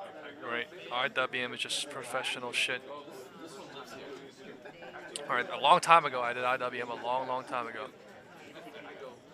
But even then, I found out it's sometimes more volatile, more harder, and more something unexpected than something like gold or something like UP. I used to do weird ass thing, like earnings on fucking UPS or something like that when I was a kid, and like yeah, it's just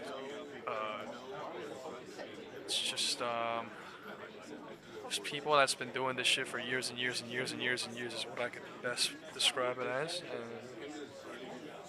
yeah.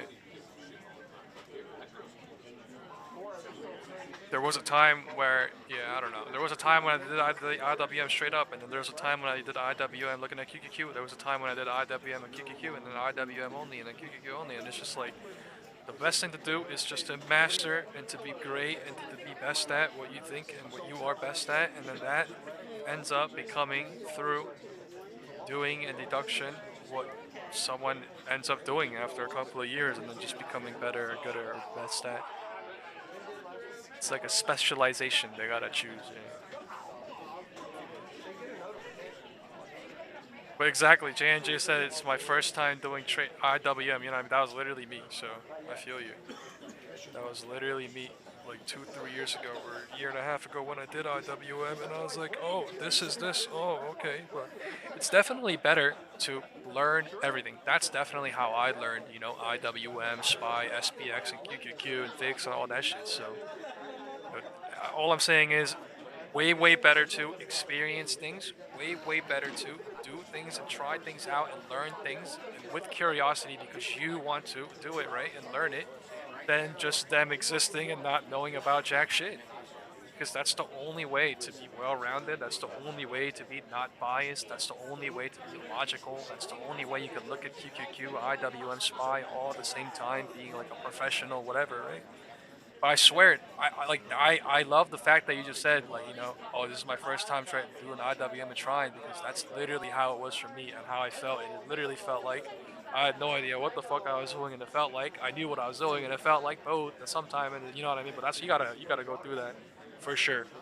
And then at the end, when you've gotten bullshitted on by all the bullshit, you just start realizing that everything is kind of connected, and everything is doing this, and this is doing that, and this is showing this, and this is doing this, and then all different times. It's amazing to see, but also crazy at the same time. Right? After you see what you see, and you know what you know, but that's the saying, right? Every day, no matter what you know, there's something to be more discovered and to more find out and to more know. Clearly, today is a clear example. People seeing this shit for the first time, bro, I'm telling you, they might not care. They might look at this and be like, oh, I understand now. Or they might be like, oh, it's like this now. Even seeing shit like this and having things like this smart and being like they could do this, and like, bro, it's absolutely wild to see it happen. It's absolutely crazy to see it and be a part of it while it does. It's absolutely what is going on. So that is something to take note of as well. That is insane. all this shit should be interesting too. Be like, wow. Let's see. I think everybody wants to know where IWM's going today, to be honest. This is a bullish cycle off of 1 and 2, 110 at the minimum.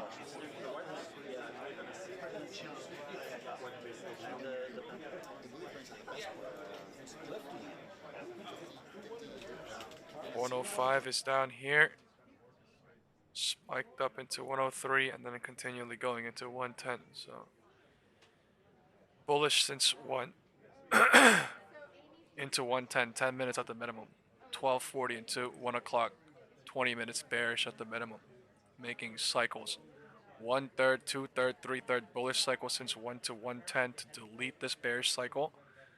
And it basically creates a bigger medium-term cycle confirmation, right? Hope at the minimum, or at most.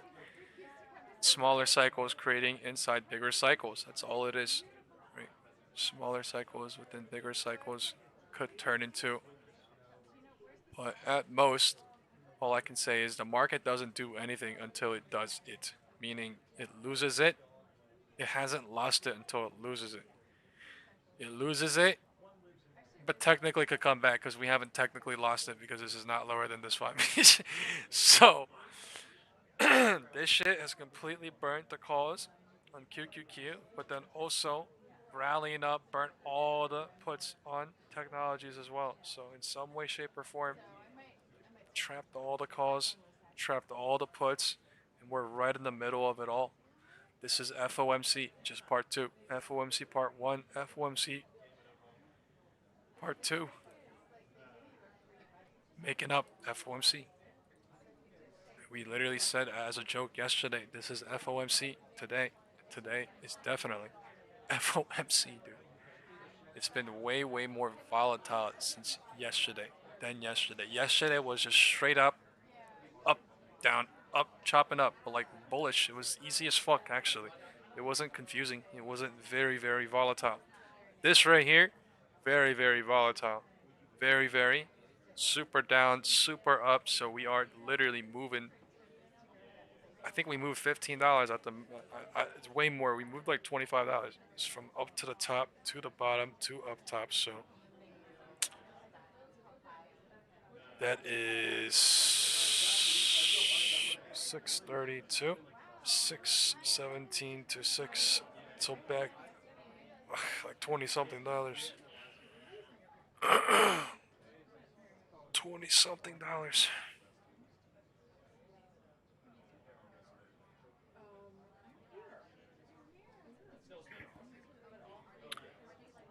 Wow.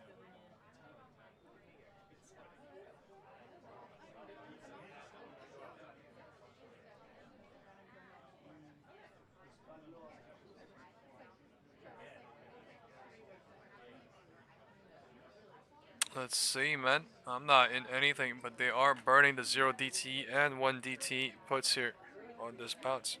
I left at 12:57 at the 1 p.m. low. 12:57 was right here, 1 p.m. Literally, right, 1 p.m. What happened at 1 p.m. is over here, and people, retail traders, are literally bounced at 1, and they're like, oh, I got bounced at 1. Where's 1? And 1 is literally up 3 minutes, and they lost 40%. Because the bounce started 3 minutes ago at 1:07, representing 1 p.m. or 12:57. Right. The reason why I literally know this is because of me getting fucking fucked up or down, and I was like, bro, these candles are fucking me. And I literally realized I have to decipher the candles into the time confirmation and the cycles, allowing me to see the setups that I can imagine and see for myself. Is all it is. But that's wild. Market constantly changes, constantly goes, flips, does, setup, this, that. So it's very, very. It's right, and then it's right, and then it's wrong, and then it's wrong. Like it's either right or wrong, but it changes very fast.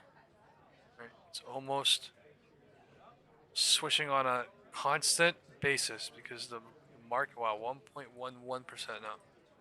Going new HOD. They want to go higher a little bit on IWM or something. I have no idea.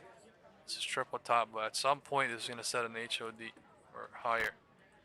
And then figure out what to do. The market could go higher on this if it really wants to. And wow, is it fucking teetering up there. FOMC like. Man, same shit as FOMC basically. 682 to 688.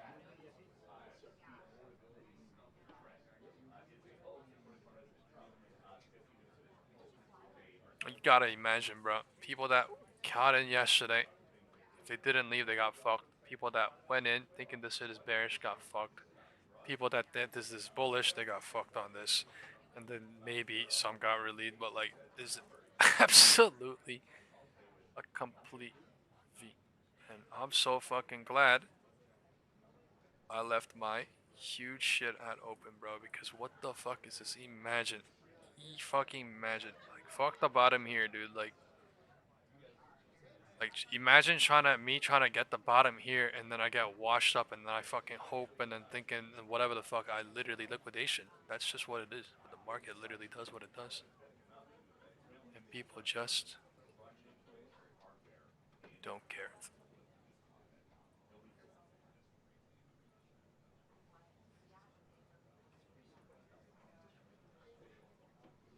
That's amazing.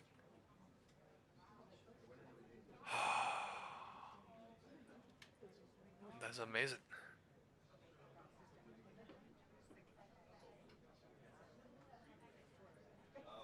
Oh, this isn't fly yet. Someone said, I told you we fly. This isn't fly yet. All right, we pulled back. We went higher. We're at the same spot where we were. So unless we go to a 688 point somewhere, that's fly with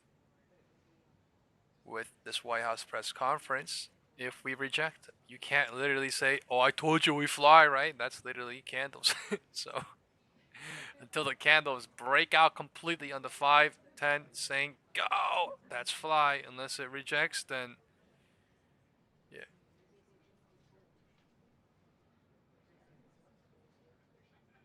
If it doesn't even reject there, we'll count that as fly. If it chops and goes higher, sure.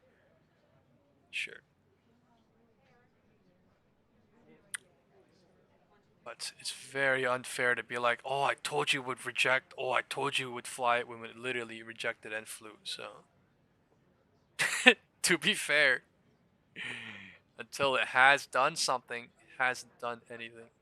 So, let's see. IWM 1.14%. HOD time is 1:15. All-time high as well. Chopping up on IWME.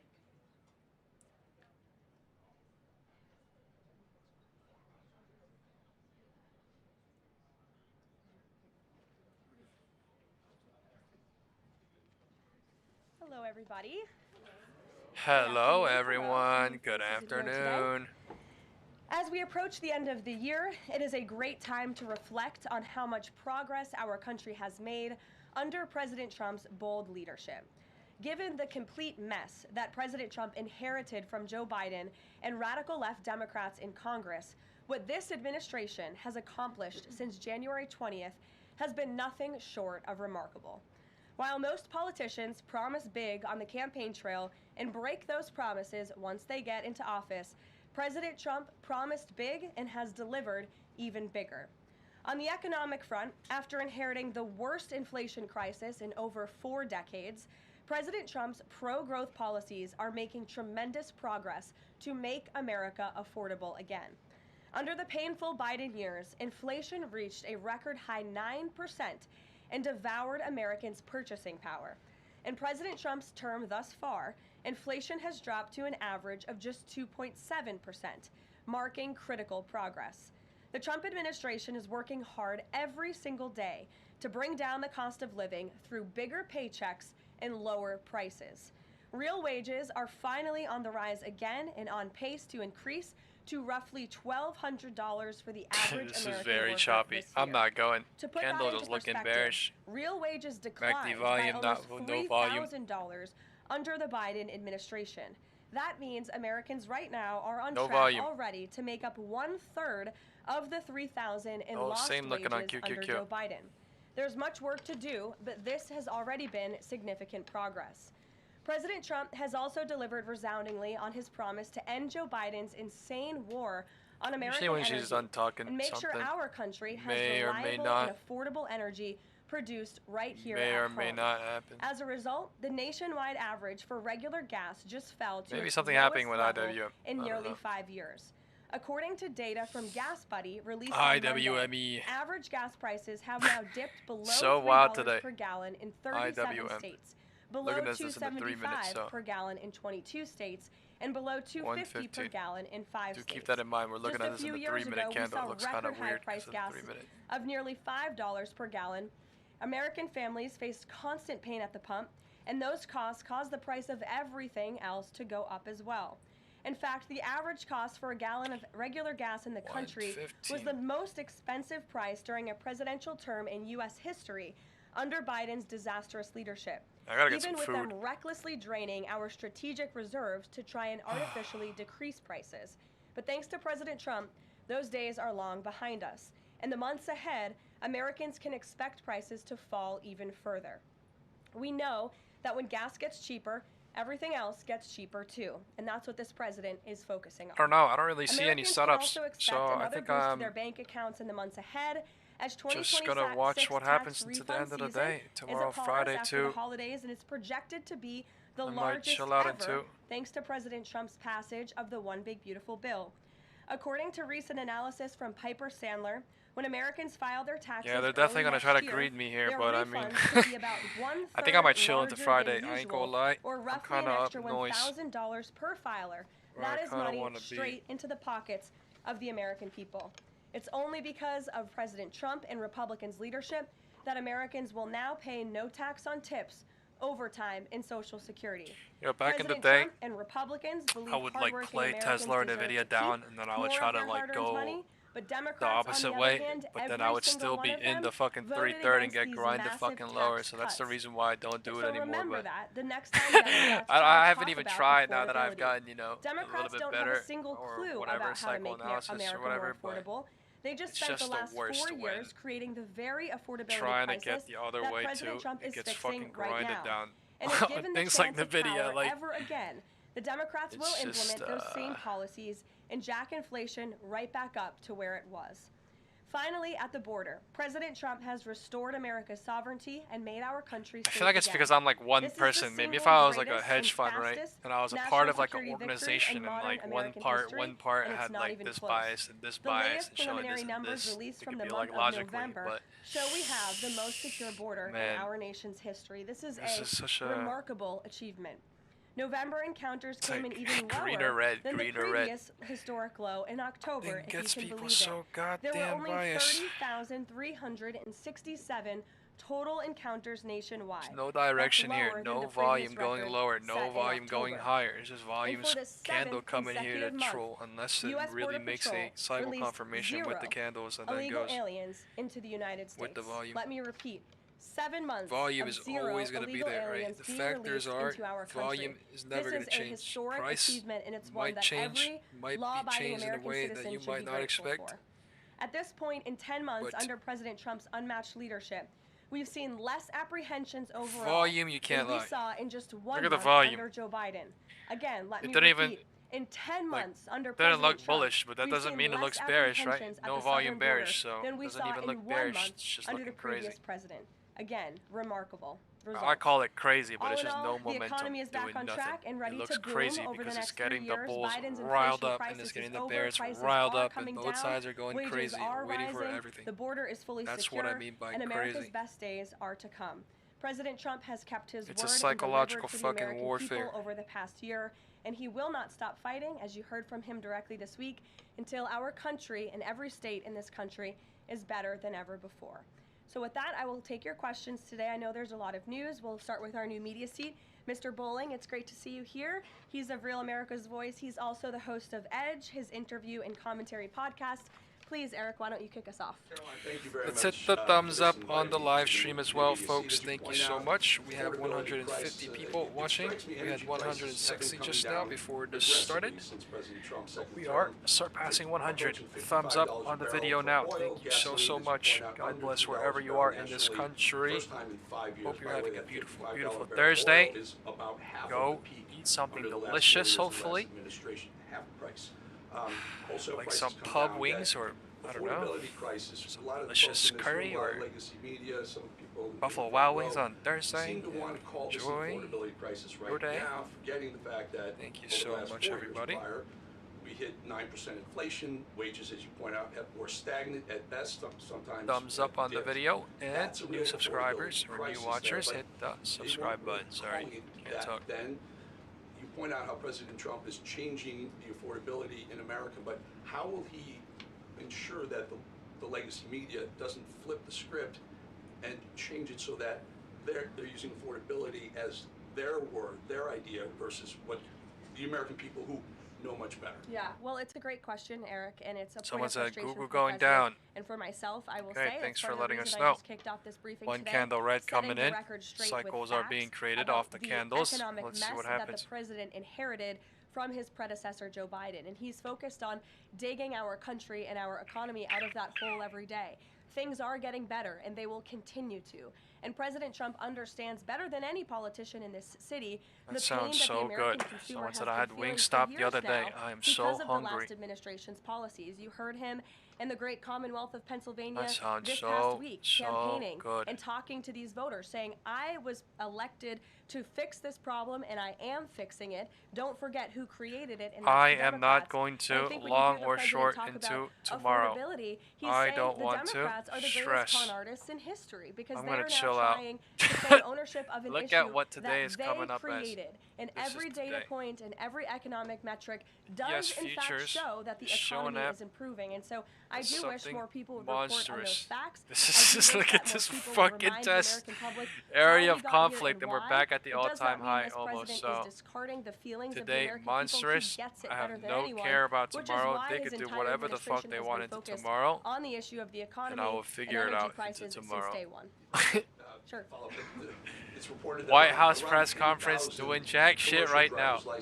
Unbelievable. Can you guys believe that it's doing nothing right now? I mean, apply that same metric for the reason was they don't. The operators how is it not moving? English to a level this is the most craziest thing ever. The ES being like this. Like, what the fuck is this? 20 EMA, 28 EMA touch? Like, what do you call this? Uber drivers, Uber and Lyft drivers don't speak English proficiently, and the number's 45% in Minnesota. Will this same rule or metric apply to the gig economy like Uber and Lyft?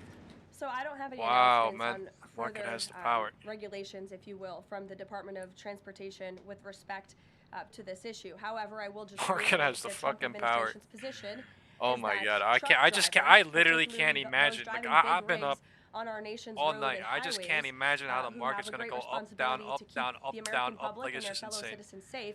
I don't want to fucking think about English down. And should have an ability to read English. Maybe I'm thinking about up here tomorrow, or maybe down here, but like, it's absolutely insane how we're just going up, and we've down, unfortunately up, seen, and like the Department of Transportation has uncovered nothing, like no news, nothing. Just fucking just market doing IWM things, QQQ things. Like, there's different things going on. As in, there's a fuck ton of bulls trapped, and there's a fuck ton of bears trapped, and I want no part of it. There's a fuck ton of bulls trapped. Right, look at this QQQ move. Right, QQQ was at 6:30 yesterday. Realize that. 6:30, and we went to 6:17. We're in the middle right now. I know this is something DOT and Secretary Duffy take very seriously. Peter. Thank you, Caroline. Based on the I want. Okay, this is insane. Look at QQQ, man. QQQ still bearish, low key. IWM so bullish. It's looking so goddamn bullish because of IWM. That's what it's feeling to me. QQQ is at the 0.50. It's never going higher. And IWM and SPY fucking ran. To actually focus right, on is this a bull trap? Might be, it could be, but like, I already fucking, I'm good.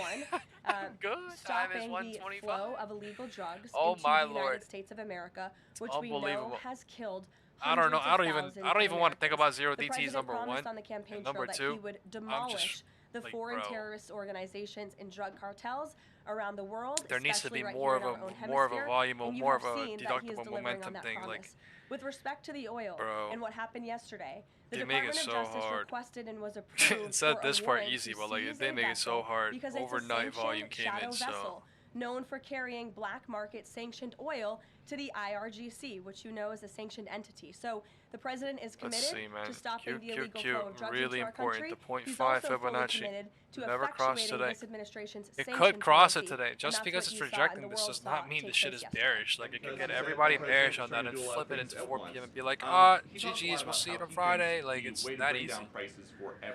It's really not fucking just, 0.5 Fibonacci, Fibonacci, golden, Fibonacci price. That's literally hoping. Price action, price level, Fibonacci levels, like all this shit is fucking hoping. I hope people notice that, but I'm just saying. There's not a lot of setups in my eyes now that Nvidia has played it. There could be setups, but also not really clear. Just hope setups, and also, the United States currently has a full investigative team on the ground on the vessel, and individuals on board the vessel are being interviewed, and any relevant evidence is being seized. With respect to the oil, That's a different issue. As you know, Peter, the vessel will go to a U.S. port, and the United States does intend to seize the oil. However, there is a legal process for the seizure of that oil, and that legal process will be followed. And just my last one on this. If President Trump launches a bigger military campaign in the Caribbean, is he jeopardizing a possible Nobel Peace Prize? Look, the president has proven End over of the the week past tomorrow, year that he is so more than it worthy might be of something the Nobel Peace Prize. I think he's been nominated volatile too, for it but nearly 100 times this past year, which is definitely a record. He's solved, I think, 9 conflicts around the world. We are up to now. He's I love Dale Dog. I can't lie, Dale Dog. I love you, bro. You just say over the past year. Right, yesterday you had I think you were saying 6. I think you were saying 690 something, and now you're saying 680. But like, that's all you say. So I love you. I gotta respect who you are. You know what I mean? You know who you are. You do what you do because you don't give a fuck. You do what you do because you love it. I love that. I swear, because I swear. The president is prepared to take action on health care, and he wants Republicans on the Hill to do the same. As you have seen, Senate Republicans probably put not their today. own legislation I ain't gonna lie. earlier this week. any day but today. Maybe tomorrow, next week. But I would like to remind you and numbers everybody at home why this is on the brink of happening. Like so damn far when it gets there. You can't lie, bro. We were literally at 685 yesterday before FOMC. Dale said 690 yesterday, and then we pumped in FOMC too, 687, 688. That is $2-3 away from 690. You know how fucking close that is? And then they fucking pulled back, and then went all the way fucking to the floor, and then now what? They went to 680 pre-market, and then went to 680 intraday. $1 or $2 away, and then they fucking went all the way up. So you cannot lie, bro. It's like $1, $2, $3 away. Price action, price level, like 30 cents away, and the fucking is just right there. So that's why I kind of round shit up sometimes. It's like once it gets there nearby, I'm like, all right. Wanting a solution to lower healthcare Zero costs, DT, psychology, human point that. He has made unprecedented progress. I mean, bro, if this shit goes to 682, 683 tomorrow, I'm gonna count that shit at 680. So, drug price deals with many more to come. As you know, the One Big Beautiful Bill, the working family tax cut, significantly expanded access to health savings accounts. Best believe I ain't saying this shit as a joke. All I'm saying is the market shows things to make people think this, and then they move very violently, and then go here to show that, and then do that shit too, set up on that too. Democrats are now pretending they want a solution to this issue, but they created the problem. Ochoa said, didn't they touch 690, just not filled? I'm pretty sure they did. They touched exactly 690 or something. Lower healthcare costs for the American people, and you'll continue to hear more from them. They like spiked at the 690 and then started going lower. Like it was going lower, and they spiked at the 690 in one candle, super green, and then they started going lower anyway. It was weird. Super. Trapping and super showing bullish at the close. That was. We were at 6,900. I think it was this candle. It didn't show up on SPX, but it did on SPY and QQQ. I remember because I said that out. I called that out. In Thailand and Cambodia and some of the conflicts you've seen arise. Reports of that in the press over the past couple of days. The president addressed it in Pennsylvania. The administration is obviously tracking this at the highest levels and is very much. Yeah, we got 55 people here that have not hit the thumbs up on the video. Please help a fellow American patriot out. Hit the thumbs up on the video, my fellow American revolutionary and the Trump administration patriots. Continues to be very much engaged. Thank you. In 07, to bring brothers and sisters, Russia-Ukraine much love. War to an end. I love you. Had a call with Europeans yesterday. His special envoy Witkoff and his team continue to talk with both sides literally as we speak. If there is a real chance of signing a peace agreement, if we feel like those meetings are worthy of someone on the United States' time this weekend, then we will send a representative. It's still up in the air. Thank you so much, folks. Real peace can be accomplished and we can truly move the ball forward. The president is extremely frustrated with both sides of this war, and he is sick of meetings just for the sake of meeting. He doesn't want any more talk. He wants action. He wants this war to come to an end. And the administration has spent more than 30 hours, just in the past couple of weeks, meeting with the Russians and the Ukrainians and the Europeans and speaking with them as well. So we'll see about the meetings this weekend, and stay tuned. President Zelensky's latest proposal that was sent over yesterday. He's aware of it, yes. Ed. Caroline. The Fed chairman, the president says that he's interviewing candidates. So I just want to be clear. So the pick has not been locked in. And could we get an announcement before Christmas? I know every business outlet in the world is just chomping at the bit for a scoop or something on this Fed chair announcement. I'm not going to get ahead of the president. I know there's been a lot of reports about potential meetings this week with potential candidates. Look, as always, this is a decision the president himself is going to make. And I know there's a lot of reporting out there from anonymous sources who claim to know something. I would wait and see what the president himself does and announces, and I certainly won't be the one to get ahead of him on that. On the economy, can I ask you about it? Michael, go ahead. On the next Fed chair, does the president have an expectation that his pick will lower interest rates next year to his liking? I think the president has been quite clear about what he believes the Fed should be doing, which is lowering interest rates. I know there was a quarter-point reduction this past week, and the president was pleased to see that, but he thinks more should be done. Philip. Thank you, Caroline. On these advanced Nvidia H200 chips, why is the president willing to allow China to have access to one of America's chief technological advantages? Look, I will tell you just a couple of things. The president put out his own statement on this, which I do think highlights his exact thinking. What you see from the president on Truth Social is most of the time what you hear from the president behind closed doors privately. He told President Xi that Nvidia will only be shipping H200 products to approved customers in China under conditions that will allow for continued. I just asked in the WhatsApp group how FOMC has been, in your opinion, nice or rude to yourself yesterday and today combined. Ensuring that the Blackwell chip and other advanced technologies stay right here in America, and these H200 chips will only be sent to China after undergoing a security inspection here in the United States. Elizabeth. Thank you, Caroline. New York City Mayor-elect Zohran Mamdani put out a video recently telling immigrants in New York City they have the right to stand up to ICE. Are you concerned this will inspire New York City residents to resist ICE operations, and what will the Trump administration do if this happens? The Trump administration is definitely concerned about the rise in violence, in attacks, in physical threats that we have seen against our brave men and women who wear the ICE uniform. Again, these are agents who are just simply doing their jobs. They are enforcing our nation's immigration laws, and we've seen more than a 1,000% increase in violent attacks on them and their families. They've been doxxed, they've been harassed, many of them have been physically assaulted and attacked. So we condemn that wholeheartedly. I know the administration has done a lot to protect our ICE agents, and the president stands firmly IWM 1 minute behind gap them in filled. conducting these enforcement operations. And there's a lot of talk from Democrat politicians in New York, but the Trump administration will continue to do our jobs in every state, and that's to remove illegal aliens and public safety threats from American communities. Thank you, QQQ. Sure. Thank you. I literally said this is possible, right? I said Q does not have to go lower. It could just be bearish showing, and flip it and be like, oh, it's Friday. I mean, I'm not saying it's going to happen, but QQQ is literally showing that right now. I can't fucking lie. It's purple boxing, so. Trump is an example of extremism. She says that this is fucking crazy. She says that her Whitehouse support press conference maybe. I'm curious to get your thoughts on this. It ain't IWM. It's QQQ. Since she's announced her candidacy. It ain't IWM, it's QQQ. As a government employee, I'm not privy to comment on future elections, but I do think they go the at different president times. His thoughts One on time it's Ms. IWM Crockett spiking, clear, and I next do time it's believe he IWM thinks, pulling back, she's QQQ wholly spiking, unqualified next for the time office that she is it's seeking. dirty work. Joey. Yeah, thanks, Caroline. A federal judge today Dirty work. The immediate release of coming up with spikes. Garcia from ICE detention.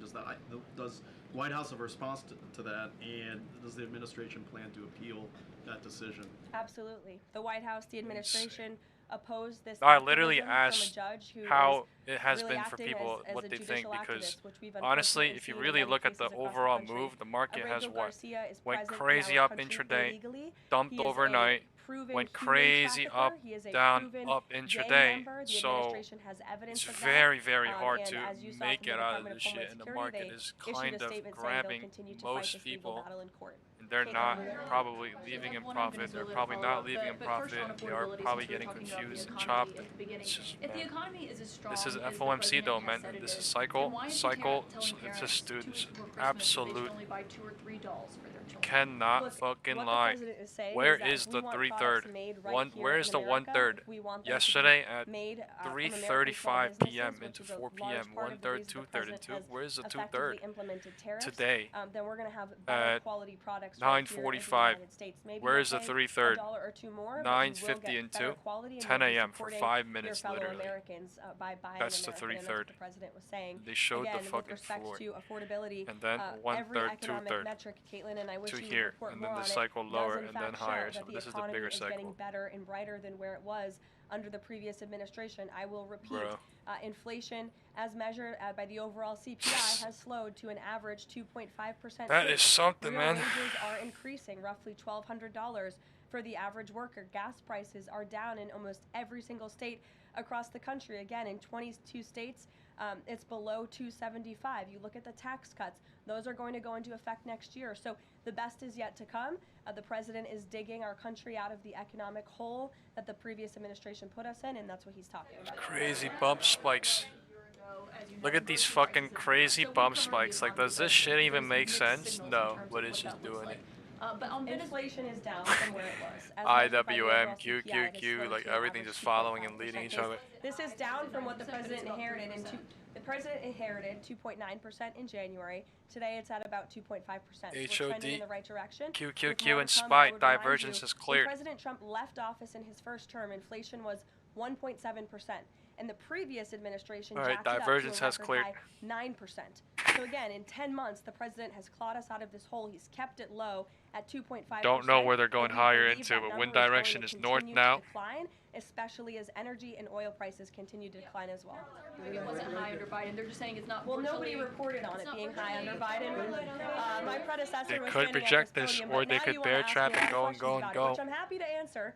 But I will just add, there's a lot more scrutiny on this issue from this press corps than there was. Time is and the previous administration said that too. My predecessor stood up at this podium and she said inflation doesn't exist. She said the border was secure, and people like you just took her at her word, and those were two utter lies. Everything I'm telling you is the truth, backed by real factual data, and you just don't want to report on it because you want to push untrue narratives. Damn, I like Caroline. The truth and the reality and nothing but the truth, she said. Damn, folks, that's deep as fuck. We'll see how the vote plays out. That's a political matter, and frankly, a legal damn, one, folks.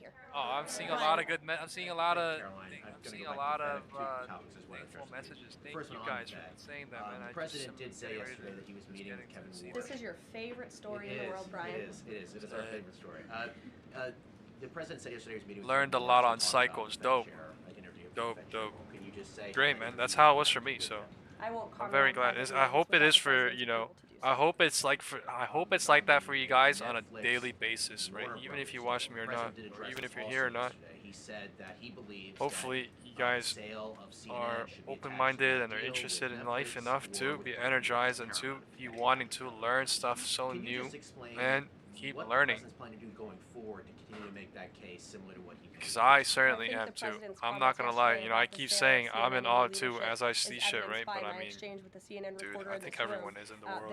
Their viewership has gone down. Their ratings has declined, and I think the president rightfully believes that network would benefit from new ownership. Some people with respect to this deal, he pretend has like they're both companies who are bidding against one another, and I won't weigh in any further. Gurujis. In the back, go ahead. I wasn't calling on either of you, but I'll take both your questions and then to you. Go ahead. I have two questions. One is South Korea, one is Japan. First question, the recent U.S.-South Korea trade fact sheet made no mention of agricultural product.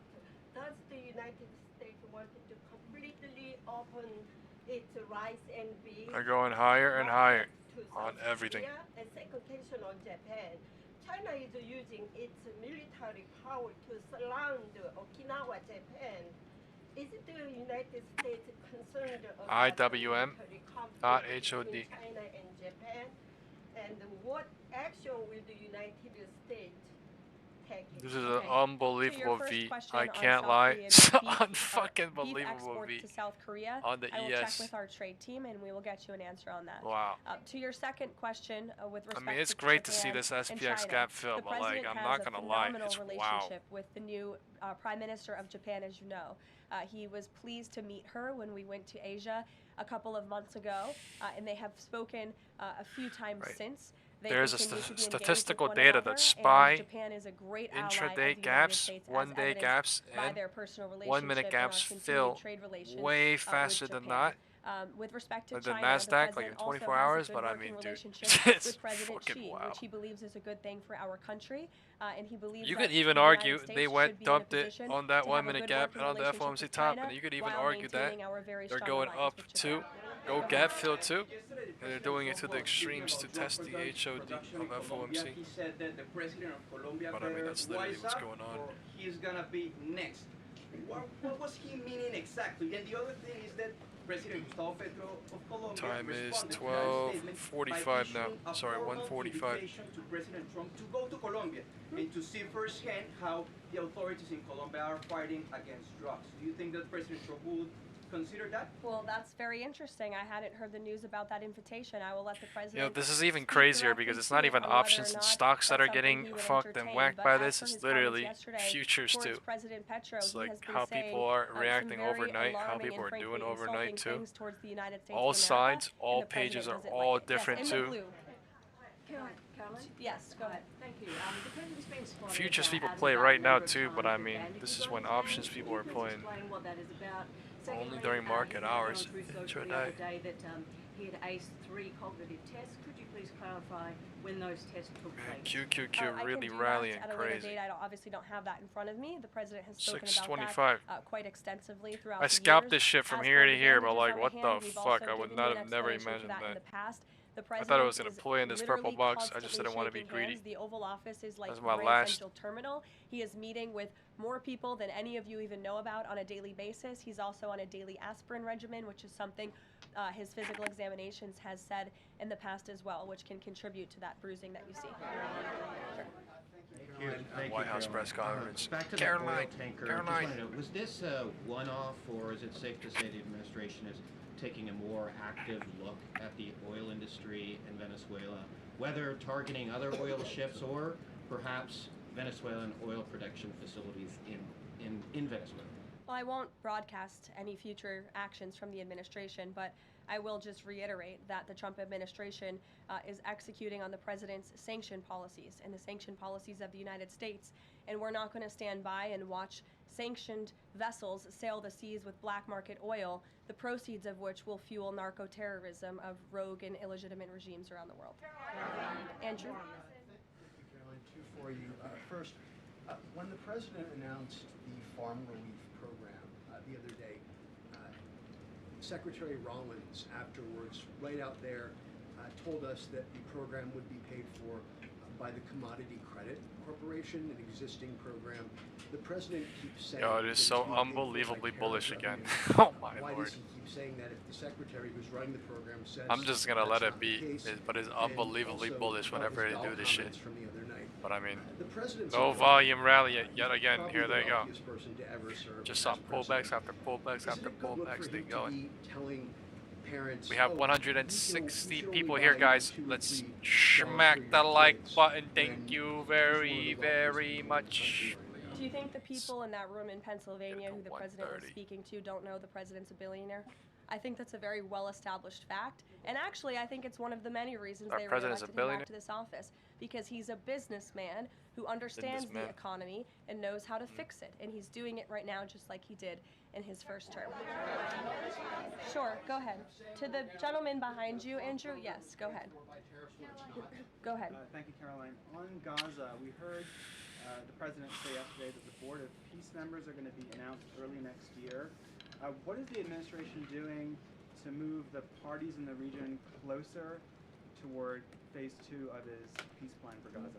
Sure. Well, first of all, I would be remiss if I didn't highlight what a success it is that 10 months into the president's administration, you're asking me about a peace plan in Gaza, because that's a legitimate reality on the ground right now in the region. And it's only because of this president's leadership that that was able to take place, that all the living hostages were returned, all but one body of the deceased hostages has been returned. Gotta We're watch still, the of course, volume. working on the last Right. one. As for 1 this p.m. next phase there's of the not peace process, that much there's a bare lot of volume, quiet but that was the planning most. that's going on So behind the you gotta scenes watch right the now for volume phase here. 2 There's of the no peace volume. deal. And when the United going States is ready south. to make those announcements Even though the public, candles on the might board of look peace, red, the even ISF, though and the the price Palestinian might be at a crazy ass fucking technocratic high ass government, level, we unless will be there's some making those crazy ass announcements at event the or some appropriate crazy time. ass But news the reason or that something the negotiators like the and fact teams that on the the ground have FOMC been top might be rather the quiet top. about this I don't is know. I because wouldn't rely I on that spoke with them completely. this morning. They are trying But to I be don't know. We'll see, deliberate man. and thoughtful I about really this. don't fucking know if Peace in FOMC Gaza tomorrow or in yesterday the was the true top Palestinian Strip is of this something, cycle the up Gaza to. Strip So rather, is something I don't that know, man. We gotta people see. have been trying to accomplish It really, for really 70 went to years. the tippity, So, tippity, you know, tippity, this is a tippity top, complex though. problem, That is and this for sure. administration So wants to be very thoughtful about it, and we that want is to for ensure sure. an enduring and lasting peace. And when those announcements are ready, they will be made. Sure. Tippity, tippity, tippity top. I There did are a break reports yesterday's that high Vladimir of Putin called FOMC. Maduro today to reaffirm his support. I wanted to ask if it is concerning to the president that Putin has given such a warm embrace to Maduro. I don't think that would be concerning to the president at all, no. I'll let him speak on it further. Spoken to Putin about that? He has not spoken to President Putin today, and I understand that call takes place this morning, so the answer is no. Thanks. I have a question about the ACA, but just first very quickly clarifying Caitlin's question. You acknowledged that CPI in January when you took office was 3%, and in September, the last month for which we have data, it was also 3%, so inflation. No, it's 2.5%. Not in September, it was 3%. It's 2.5%, the average CPI right now. I have it in front of me. In President Trump's first 8 months in office, inflation as measured by the overall consumer price index has slowed to a 2.5 average pace. Yeah, you This is tell down him, from the 2.9% Caroline. inherited in January. January is one. Yes, girl.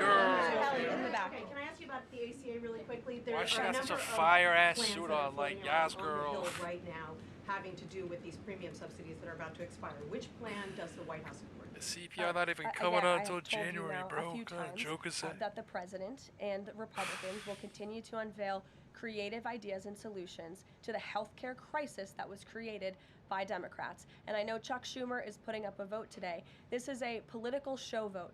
Chuck Schumer is not sincerely interested in lowering healthcare costs for the American people. He's putting this vote on the floor. Hey, New Jersey, open enrollment is here. Now's the time to get quality, affordable health insurance from Get Covered. The president would welcome him and his entire Democrat caucus to a legitimate coordination on the president's policies of bringing down drug prices, these most favored nation deals. Why hasn't Chuck Schumer ever come out in support of those? Those are going to legitimately, they already are, lower drug prices for the American people. And not a word from Chuck Schumer on it. So I think that just proves this is completely political. Kelly, go ahead. Caroline. Caroline,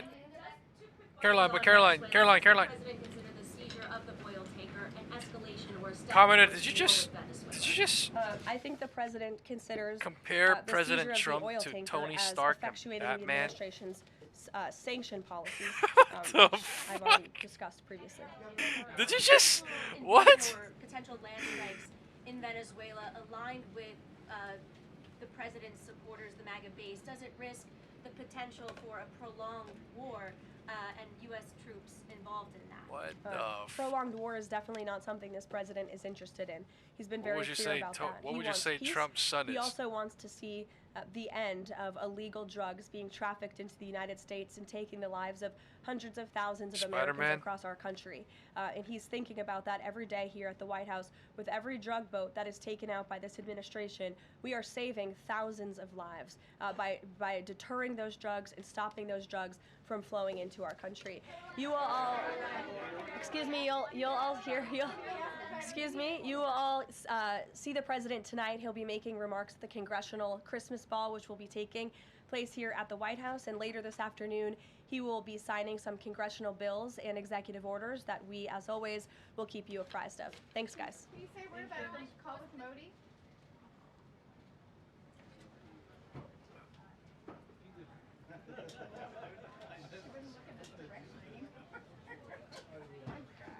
Look at her entourage just walk out. Fire!